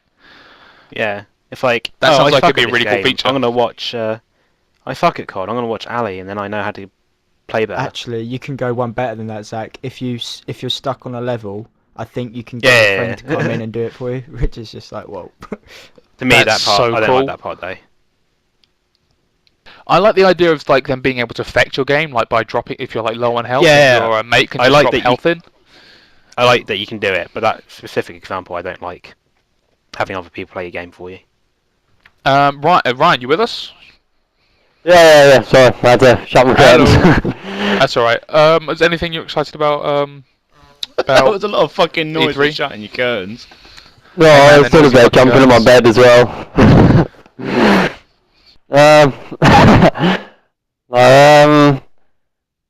Oh, just with the new consoles, and I've been watching this, well, looking at news anyway, this last week for Computex. Bit off subject there, but... Oh yeah. I'm subscribed to someone that's like they're a big tech channel and they're at Computex right now and they're putting out like 10 videos per day of all the different booths they're at, and there's some really good technology there. Yep. So yeah, we're building a new computer or ordering one soon. Sweet. Loads of new components come out. Quite interesting. Yeah. Were you What thinking we're about doing, holding really. off until after the press conferences to see if like there's anything radical with these new consoles, or are you committed to getting that PC? Yeah, I'm gonna get a PC no matter what. Ryan needs a good PC. I've been waiting Yeah, to no, actually, it totally makes sense for you. play games at a good spec or whatever. So yeah. Sweet. Swagger Thor, the YOLO Din. E3, bitch. Are you right? What are you excited? I mean, is there anything that you're excited to see at E3? I'm going to say it like I say it every year. Half-Life 3. Fuck off. Actually, you weren't here when we said no Half-Life You didn't turn 3. the rule, Will. It's your fucking fault. Oh, I'm a bad host. To be fair, I came up with this rule because me and Matt had the conversation yesterday. Half-Life Yeah. 3 is a PlayStation 4 exclusive. I would then buy a PlayStation 4 instantly. I'd put my money More on the like table. Half-Life 3 is a Steambox exclusive. Half-Life 3 is Is that free what it's called? with microtransactions. Like I Dota. don't know. We're getting a bit risky here. Yeah. Dota wasn't free. Is it not? It is I now. thought Dota 2 was free. Well, It it's is getting- Half-Life 3 is Half-Life 1 remastered. Half-Life 3 was Black Mesa Source. Source. Oh god. Okay. That game Getting was off so that close to being tangent. good. Yeah, what are you excited about, Matt? Literally, like anything single player, any new IPs, I'll be excited about. I'm not really interested new in IPs. like sequels. It's going to be IPs is flooded very with sad. sequels, and we're on the high end of like these big sequels now. You know, Call I of Duty is didn't- well in there. What Gran I don't know, Turismo mate. 6? New Bloody consoles hell. means new IP. Yeah, but we'll I see think new IP. There's a lot of stuff on a lot of the. Okay, it's going to sound obvious, isn't it? The big titles are the ones that are already out because new IPs can't be big titles yet. No, but they could Yeah. be from big developers, so they Yes, could they be can. kind of preemptively Like- big. Like Respawn's Titanfall, Bungie's Destiny, that kind of stuff. Oh, Yeah. Destiny, I wouldn't mind seeing a bit of because I saw a trailer for that the other day and I thought it looked pretty cool. And they Yeah, got Gus they is got in that, right? they got him doing the story. I was like, "Ah!" Where's the drugs? Sorry. Yeah, sorry, I couldn't hear you over your little girly orgasm. The guy who plays Gus in Breaking Bad is in shit, what's that game called? Destiny trailer. He plays he's Oh, the yeah. like black guy. The cool. cinematic. I've just started season 4 of Breaking Bad, and Gus ends up being like he goes from a really awesome character to a real fucktard. Yeah, sorry. I'm assuming Wow. that people have seen Breaking Bad. I feel like I'm the last person on the planet who hasn't seen it, and Game of Thrones as well. Speaking of which, did you hear what happened in Game of Thrones? See, On a real tangent. I Shut saw. the fuck up. I've only watched We're really season 1. getting off topic. Bill, you're a terrible host. I hate you. Fucking hell. I had a giant shit today. It was mental. That's the Game of Thrones spoiler. Ben has It's a Game giant of shit. Thorns. Game of Thorns is the Chinese knockoff that they sell on the stalls. Oh, Game of Thorns! Sounds more like Game of Prawns. Oh, I'll tell you, I'd gone off topic again. I had Chinese the other night, and I had something called drunk prawns, which is prawns cooked in sake. It's really nice. It was real Sorry, real what was good. that called? Drunk prawns. I went for it Drunk because when I prawns. thought of it, I was thinking of Jackie Chan, like, you know, Drunken Master. Oh, mate. Obviously. Is that like a specialty that the restaurant you went to does, or is that kind of a thing? I So don't I've never know, heard of like, that before. no, Yeah, I've never like, heard of that it before. can't be because like prawns cooked in sake. That just sounds like a dish, right? That doesn't sound overly complicated. No, yeah, but then again, it sounds like the invention of some drunken Chinese shop owner who just got kind of Oh bored. no, it totally was. It was just it happened like 500 millennia ago when China was like when Jackie Chan was first born. 500 millennia ago. Shut You up, heard man. it here I'm first, drunk- people. That's how I'm long drunk on Chinese drunk people have been prawns. about. Oh, they're dinosaurs. I like how Matt's being the PC guy now. So video games and E3. Yeah. Zach, what are you excited for E3? Yeah. I was excited, and then you talked about drunk prawns, and I don't even remember. That's a fair point. Um, Drunk prawns take precedent over E3. Fuck, what am I excited about? I'd be interested in seeing if they actually make a good Final Fantasy. That'd be nice. That'd be a real change because like all the other ones suck, right?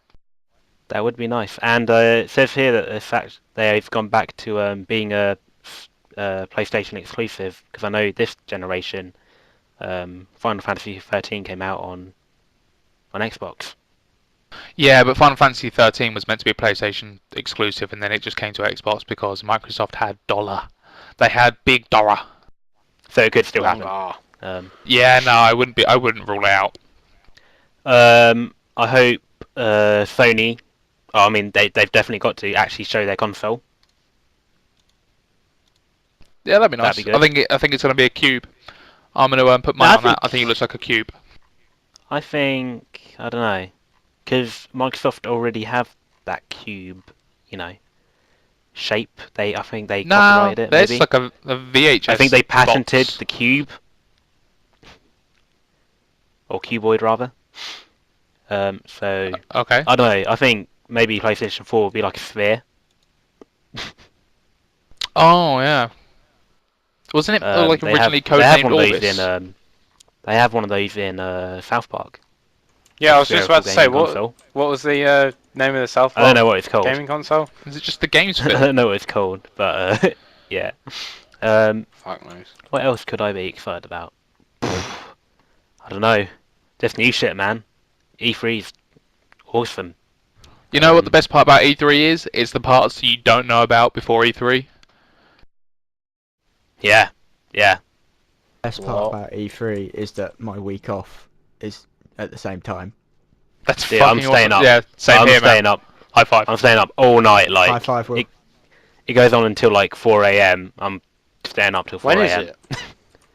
It starts 6 o'clock Right. tomorrow, I think. according to Yeah, that. so it's got tomorrow. Oh shit! Yeah, then I've got Tuesday off.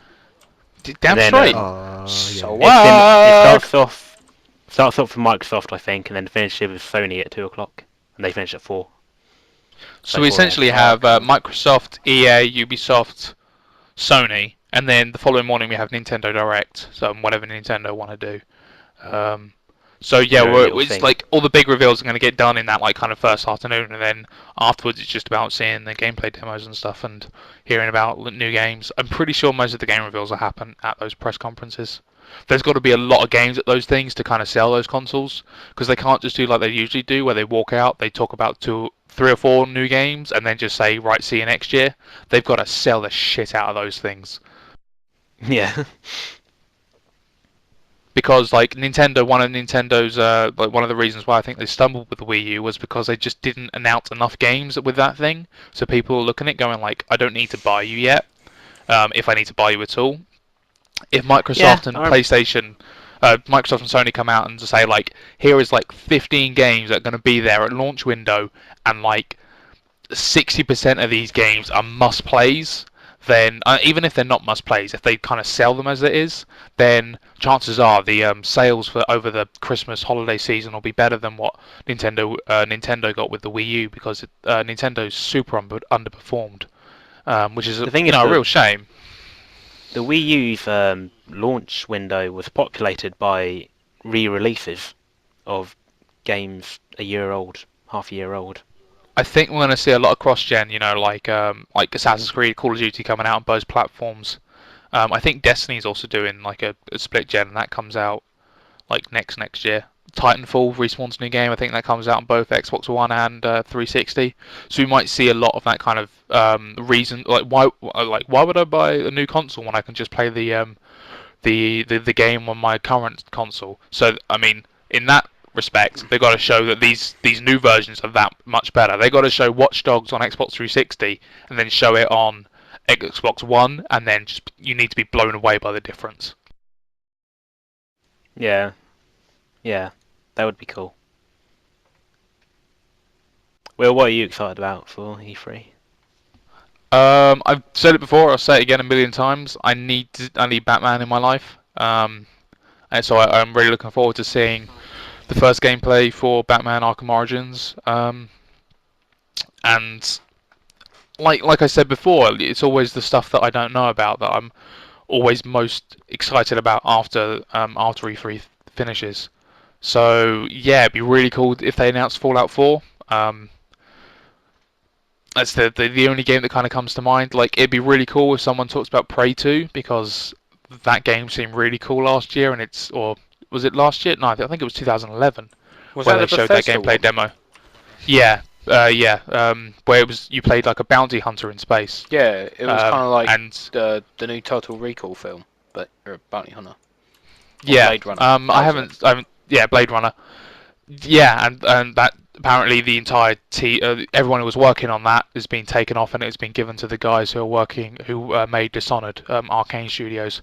So it'd be really nice to kind of get confirmation that that game will eventually come out, because it sounds super fucking cool. It's like you're a space cop bounty hunter in an open world neon futuristic city, and it's Remember that, populated with aliens that you got to take out, dead or alive. Remember that game Max Griffin Bounty Hunter? It was on the PS2. The name rings a bell, No. but I can't put it to a box. Am I box being art. really obscure hipster Matt right now? Yeah, it's Probably. totally. Are you wearing the Max hipster glasses Griffin right went now? to Beacon. No. Maybe that's why the name sounds familiar. yeah. I think it was Max Griffin. you Either relate way, to it Pete was Griffin? a futuristic bounty hunter game, and that's what the thing reminded me of. That's my You're not point, thinking okay? of Django Fett Bounty Hunter, are you? Because No, there's a but complete that's difference. also another thing that was cool on the PS2. I never played it. Star Wars. Try not to mute myself mid-sentence. Star Wars. It'd be Star really Wars, cool so to Battlefront 3 maybe.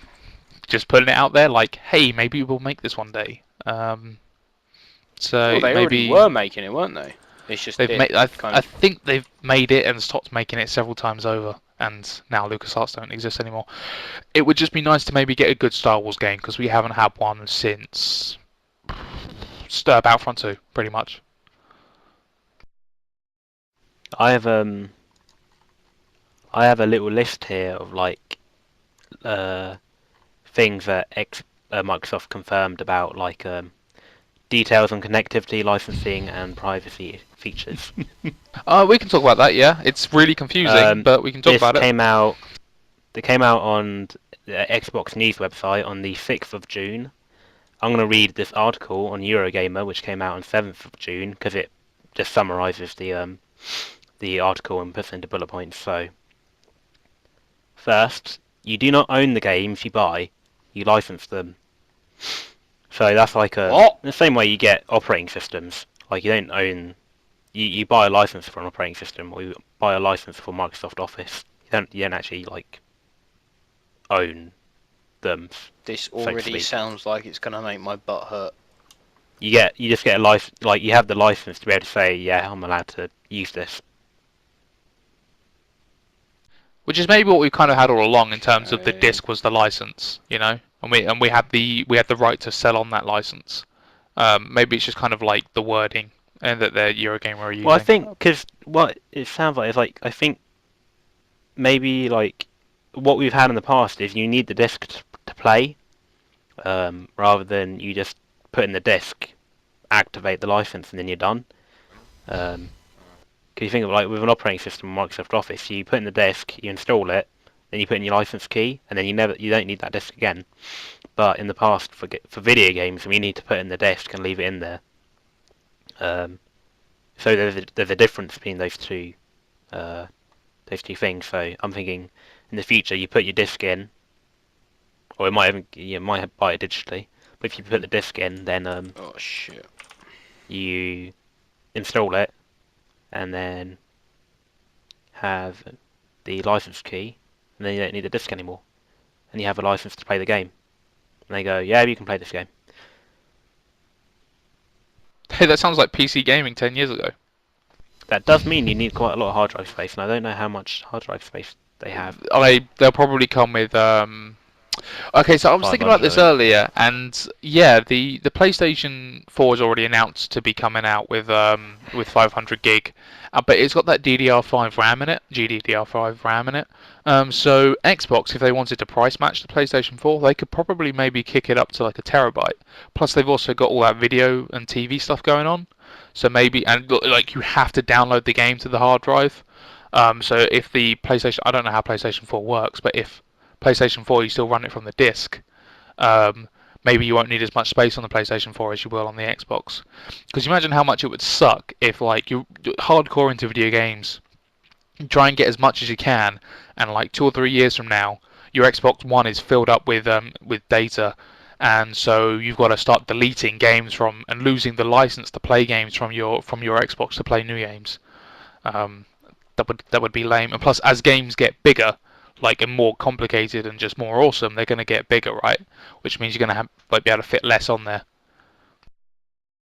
Surely it's backed up to the cloud or anyway, You're totally the right. ID Actually, or yeah, it's something. totally backed up to their cloud, and that thing will work great until it goes down, and then like fucking Diablo 3, SimCity launch all over again, where everyone fucking hates it. Like that infrastructure works until someone decides to take it down, or it just goes down because shit happens.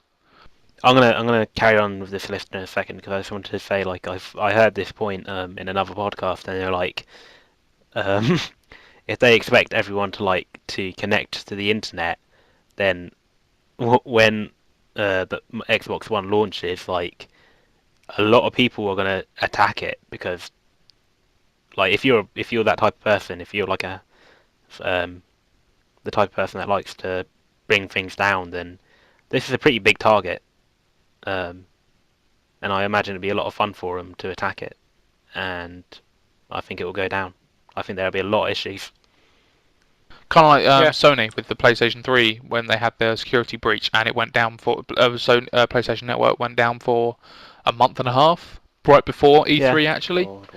So, and if all your games, because this thing needs to connect to the internet every 24 hours to be able to work, and so if it can't make that connection to Xbox Live because it's been taken down, you can't play your video games.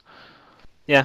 So like once I'm gonna say hackers or DDoSers take down the network, or block up the network, no games for anyone, and Microsoft have to deal with a lot of angry people. Yeah, they go and get fucked under the bum. I'll carry on. This is all kind of presuming that's going to happen, though.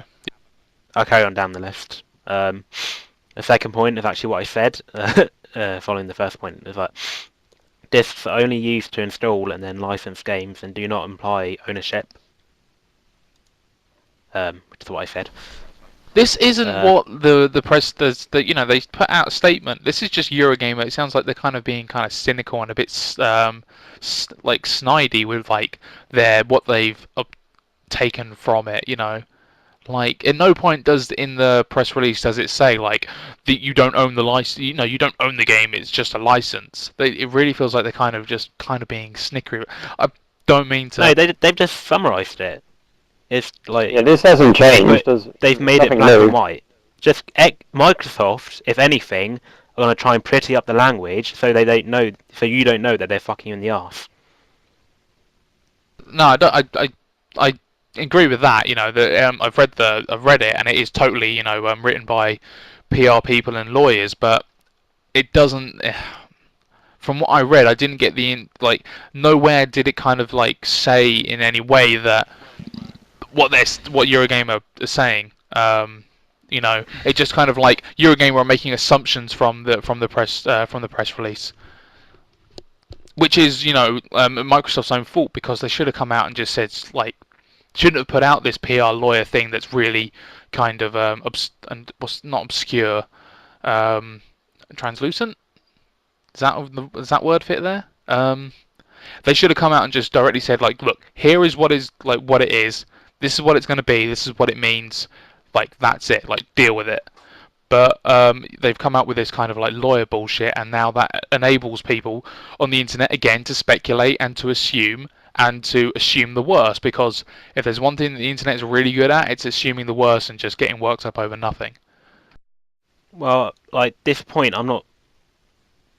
You might say you think that they're taking the worst of it, but I'm not surprised by this point. It seems perfectly reasonable, because that's how a lot of things work now. Like I said, operating systems and Microsoft Office, and this is Microsoft, so they're used to this kind of thing where you get the disk to install and license, and then you don't own that product. You just have the license stack to be able to use it.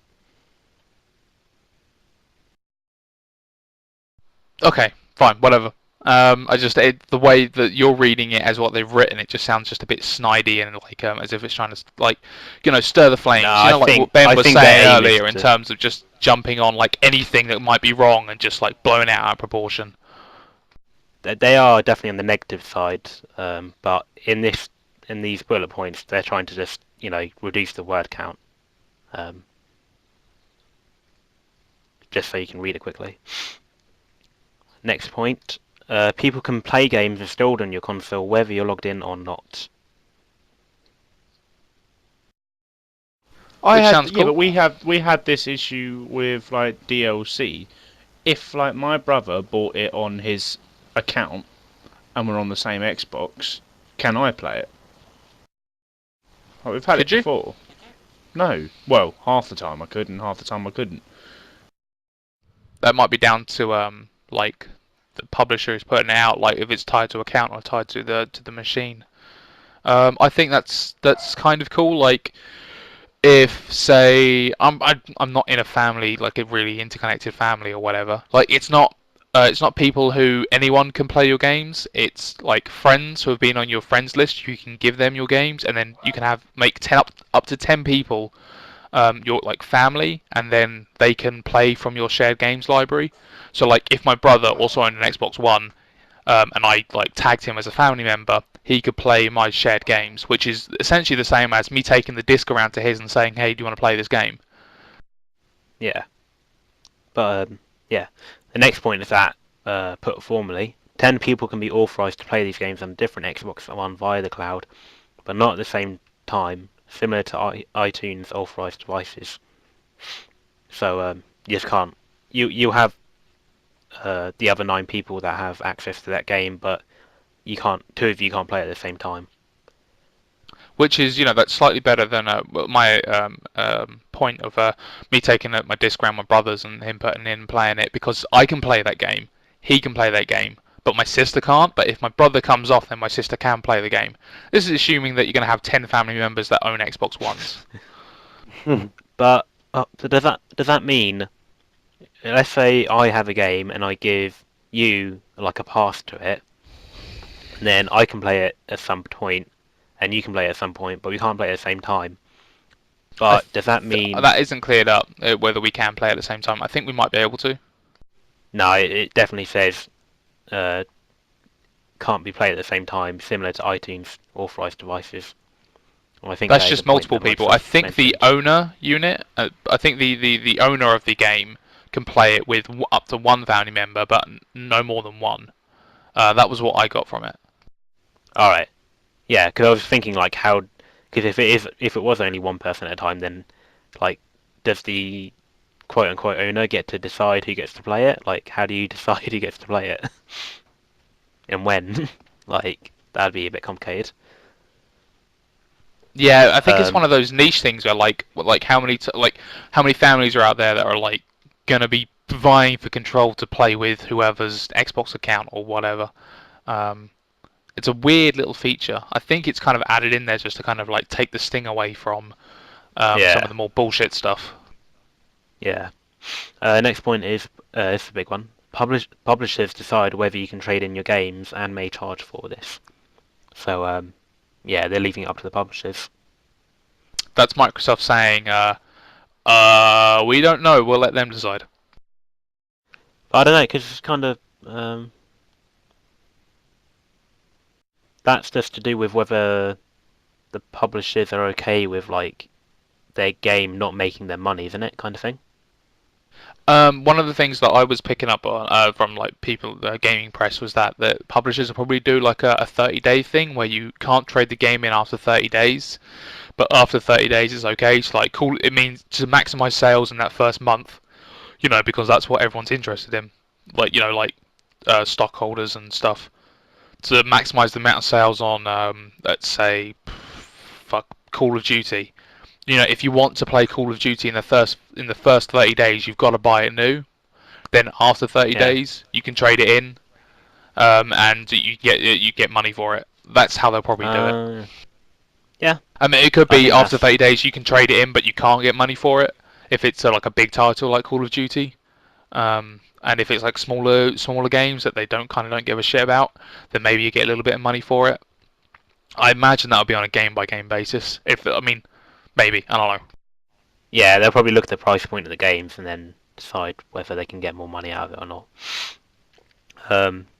The next point is publishers decide whether you can give a game you own to someone for free. And this only works if they've been on your friends list for 30 days. So let's say I have played the latest Call of Duty and I'm done with it, and I'm like, yeah, that was fun, whatever, but I don't think I want to play it ever again. And I go, Matt, do you want to play the new Call of Duty? Because he hasn't bought it because he ain't a mug. And he says, yeah, sure. And so I gift that to him. Well.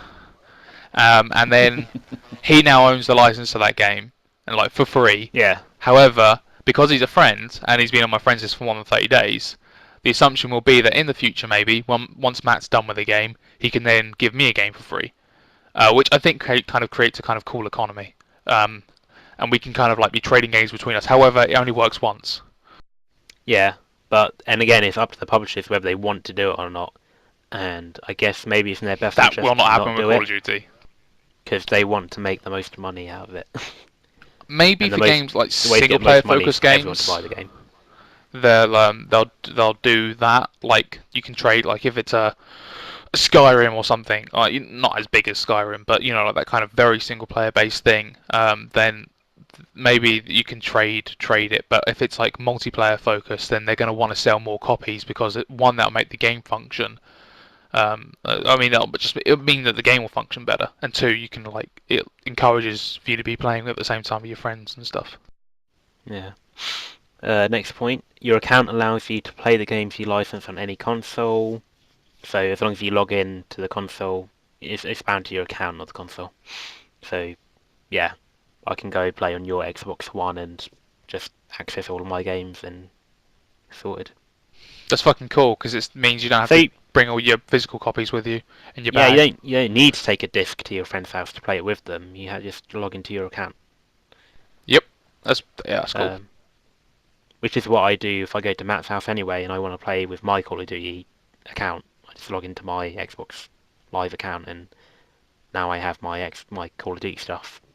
I have the game, but I do have That's like the next level up because you need Matt to already have the game where you take the game with you.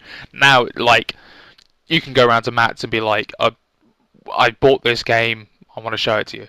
And you don't have to bring the disc. And you probably start from your where you were in the game rather than if it's like a single player game, you won't have to like start from the beginning. And if you super duper trust someone, and I wouldn't suggest doing this because it's fucking stupid, you can give them your account details and they can play all the games you have and you can play all the games they have and then it's sorted. You buy half the games, they buy half the games, and then you switch when you want to. The thing is, you wouldn't be able to play at the same time. I imagine it's like Steam. If you're logged in on Steam on one computer, as soon as you try and log in on another computer, it's going to kick one of you off. No, I'm saying you switch. Oh yeah, if you're in like the same house or something, it's probably fine. You could, it'd be a bit more complicated, but like if you set up a schedule, like this week I'm going to use your account and this, and you use mine, and then next week we'll switch again, and blah blah blah. But yeah, You'd have to be really think good friends with someone and have a pretty good schedule for that to kind of work, I think. yeah, I don't know. Maybe you could do it with like a brother or something. Yeah, again, that's like a real niche market where like less than 1% of Yeah. the people that applies to. Yeah. Your Xbox One must connect to the internet every 24 hours to keep playing games. So after after 24 hours, if you're not connected to the internet, you don't get to play games anymore. No, locked out Sweet. games. You can still watch TV and you can still watch Blu-rays and DVDs, but you cannot play video games, which is the reason why I bought this thing in the first place. So it's like, oh, it's been a day, no video games for you. So what? However, like in Microsoft's defense, obviously while we are moving towards that like completely digital connected future,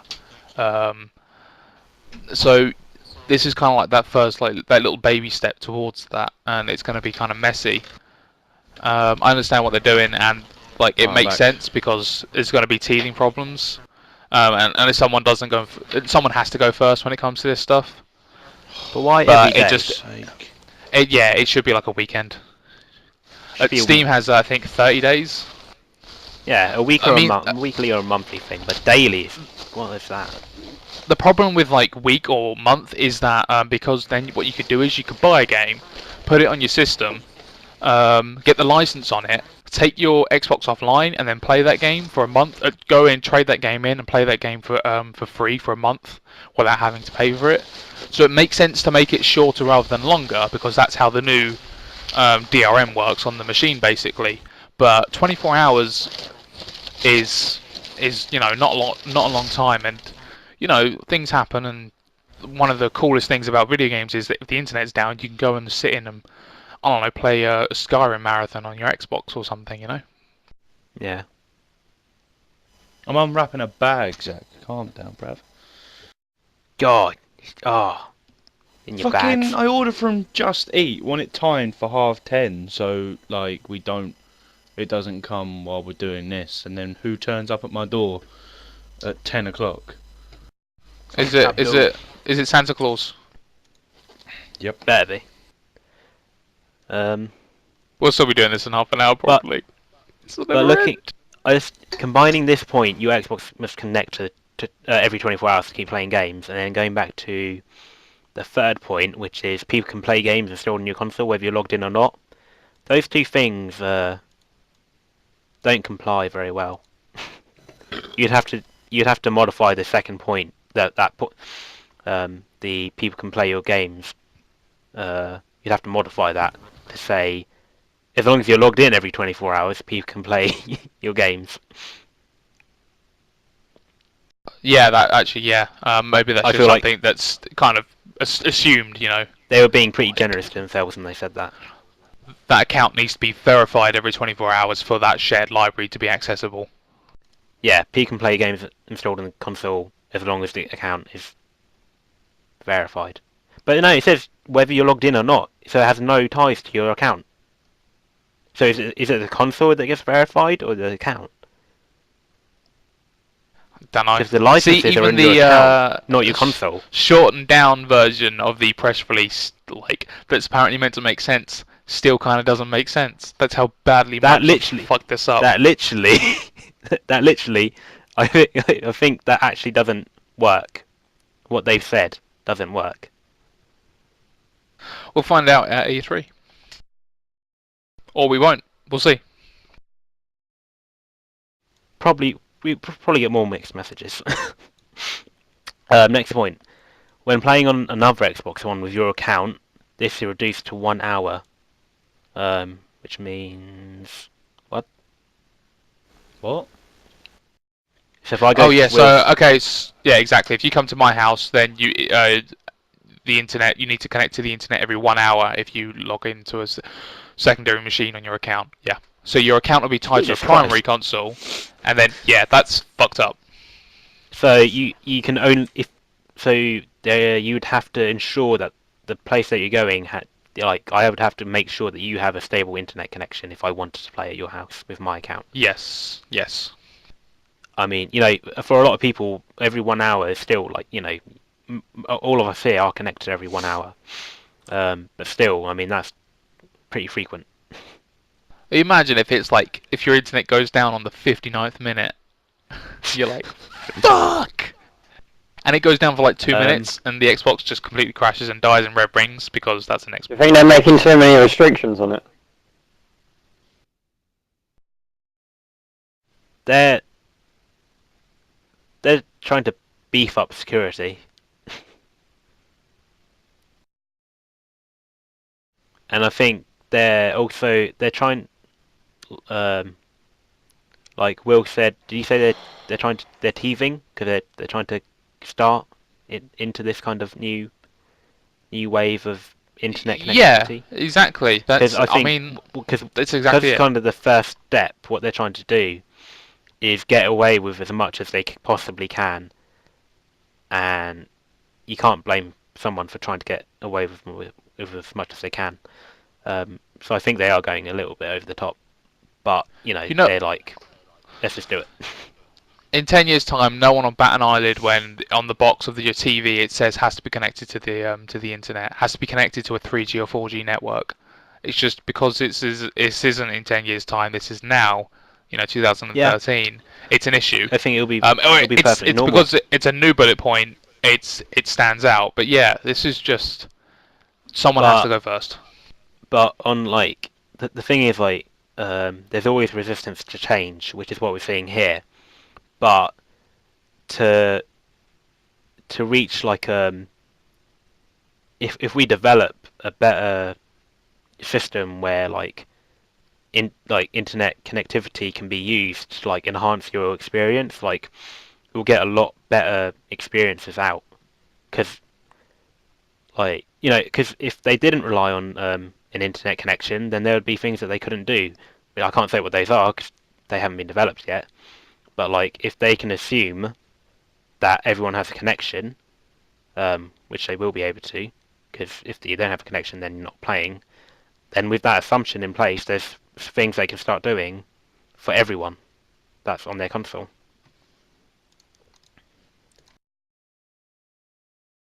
Yeah. Basically, it's gonna be a bit shit until it gets good. I think it's important moving forward to get to the next stage. Next point. Live TV, Blu-ray, and DVD movies are exempt from these internet requirements. So if you don't connect every 24 hours, you can still watch shit. Loaning and renting games will not be possible at launch, but Microsoft is quote-unquote exploring the possibilities. Good on them for exploring. What the fuck have they been doing for the past 7 years? So, I mean, the only solid point here is that you can't, retailers can't loan, and you can't rent games at launch.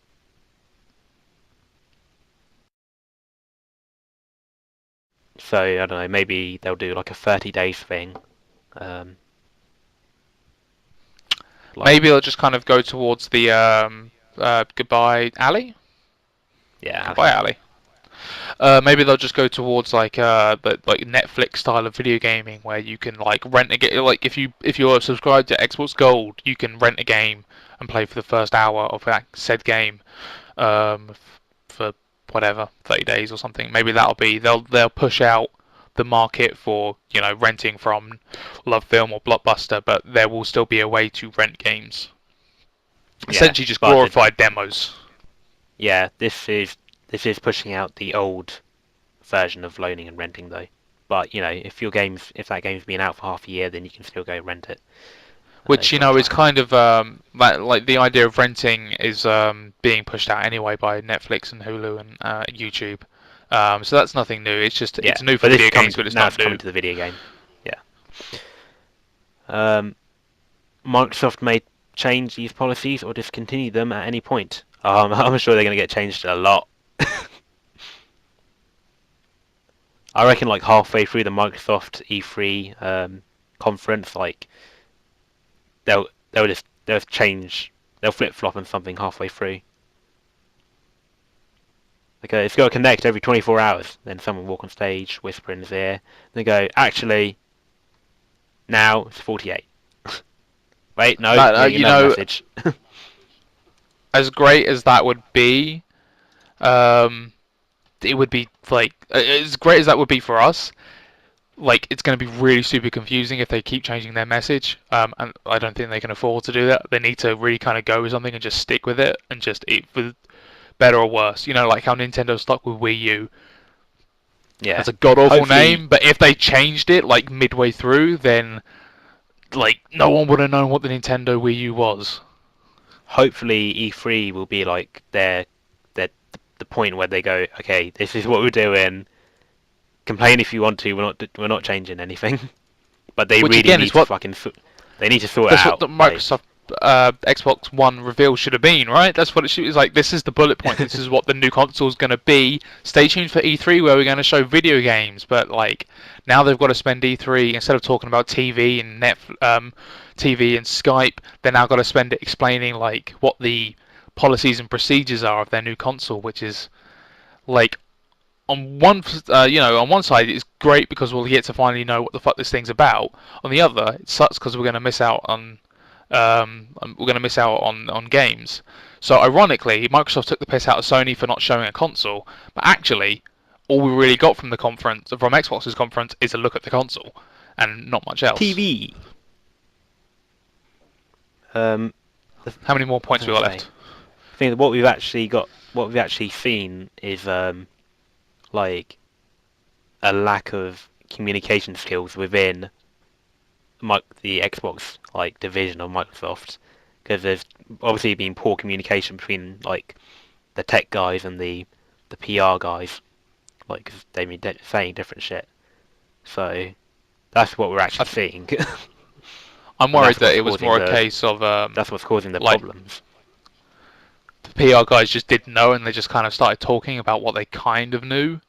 And then, like, someone higher up has gone like, no, that's not what we're doing. You've got to go out there and change the message. And then someone higher up than them has gone, what? That new message isn't the one. So yeah, it's a lack of communication. And it's like, we're under a lot of pressure. Tell them what they want to hear. Yeah. The list is done, by the way. So that's going to be maybe, because apparently all those things are subject to change. Yeah, it just ends with, and all of this could be just complete bullshit. Yeah. So that's going to be Microsoft for. I think that's going to be a podcast because I'm pretty sure we're at 2 hours, if not more. Sony will be is there good. any- They'll show their console. Nintendo aren't going to be on at E3, but they'll have a Nintendo Direct, which I'm sure. I think this year Nintendo don't have any consoles, which is why I think they won't. They chose not to be on the stage because they don't have a product to actually like showcase.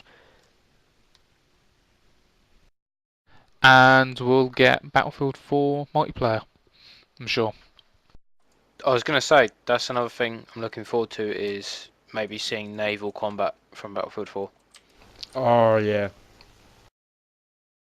Do you want to just go back round to talk about what Did E3? they ever mention GTA 5? That's not there. Okay. What? No, GTA is That's bigger than weird how E3. it's not there. Guaranteed, more people will buy GTA than people who watch E3. Like, by a considerable margin. Yeah. Yeah. So, Definitely. yeah, all Grand Theft Auto, all Rockstar need to do is put out a trailer sometime near the launch, and they're good. They'll close out the generation with a bang. So yeah, unless anyone's got anything else they want to add, speak now forever hold your It's not peace. E3 related, but I think it's pretty big that Blizzard have like restarted their Titan game. And That's- diverted assets from it. Yeah, no, I Yeah. just think it's a case of again, I think that was a case of like the reports that were coming out were exaggerating and things were getting blown out of proportion. Um, Well, my I idea don't think was that they were just they're not starting. They're not starting from they, zero again. They're just they're going back to like the basics and building up again. Because I think yeah, what they got exactly. to, they weren't happy with what they got to. You know what? That's not when it comes to. I mean, for any other game company, that would be like, oh my god, the game must be in real trouble. Actually, that's just Blizzard. Like they did that with Diablo 3. They did it with StarCraft 2. They've done it with they did it with StarCraft Ghost. No other game, They won't release something unless it's great or it's Diablo 3. no other developer Low blow. slash no other developer slash publisher would do that because they don't have the money to do it. They'll be like, oh shit, our game's not good enough. Release it. Exactly, Blizzard which is have why a Blizzard can do it. constant revenue coming in every month because of something called World of Warcraft. So they can afford to just go, I don't like that. When we went to release? Oh, 2 months? Nah. 3 years. But I'm Ben, interested help in me. what that is. Anything else that isn't Blizzard related? We might as well just call this the Blizzard pod. Oh my god, only 4 experience for blizzardpodcast.com.net/EU. It wasn't a Blizzard game that phrase came about, to be fair, so... What is the phrase from then? Ben got really loud about StarCraft 2. What? I always thought it We'll was just ask like, how oh my we got god, only the name. 4 XP for killing boars in a forest. No reason to think that, but yeah.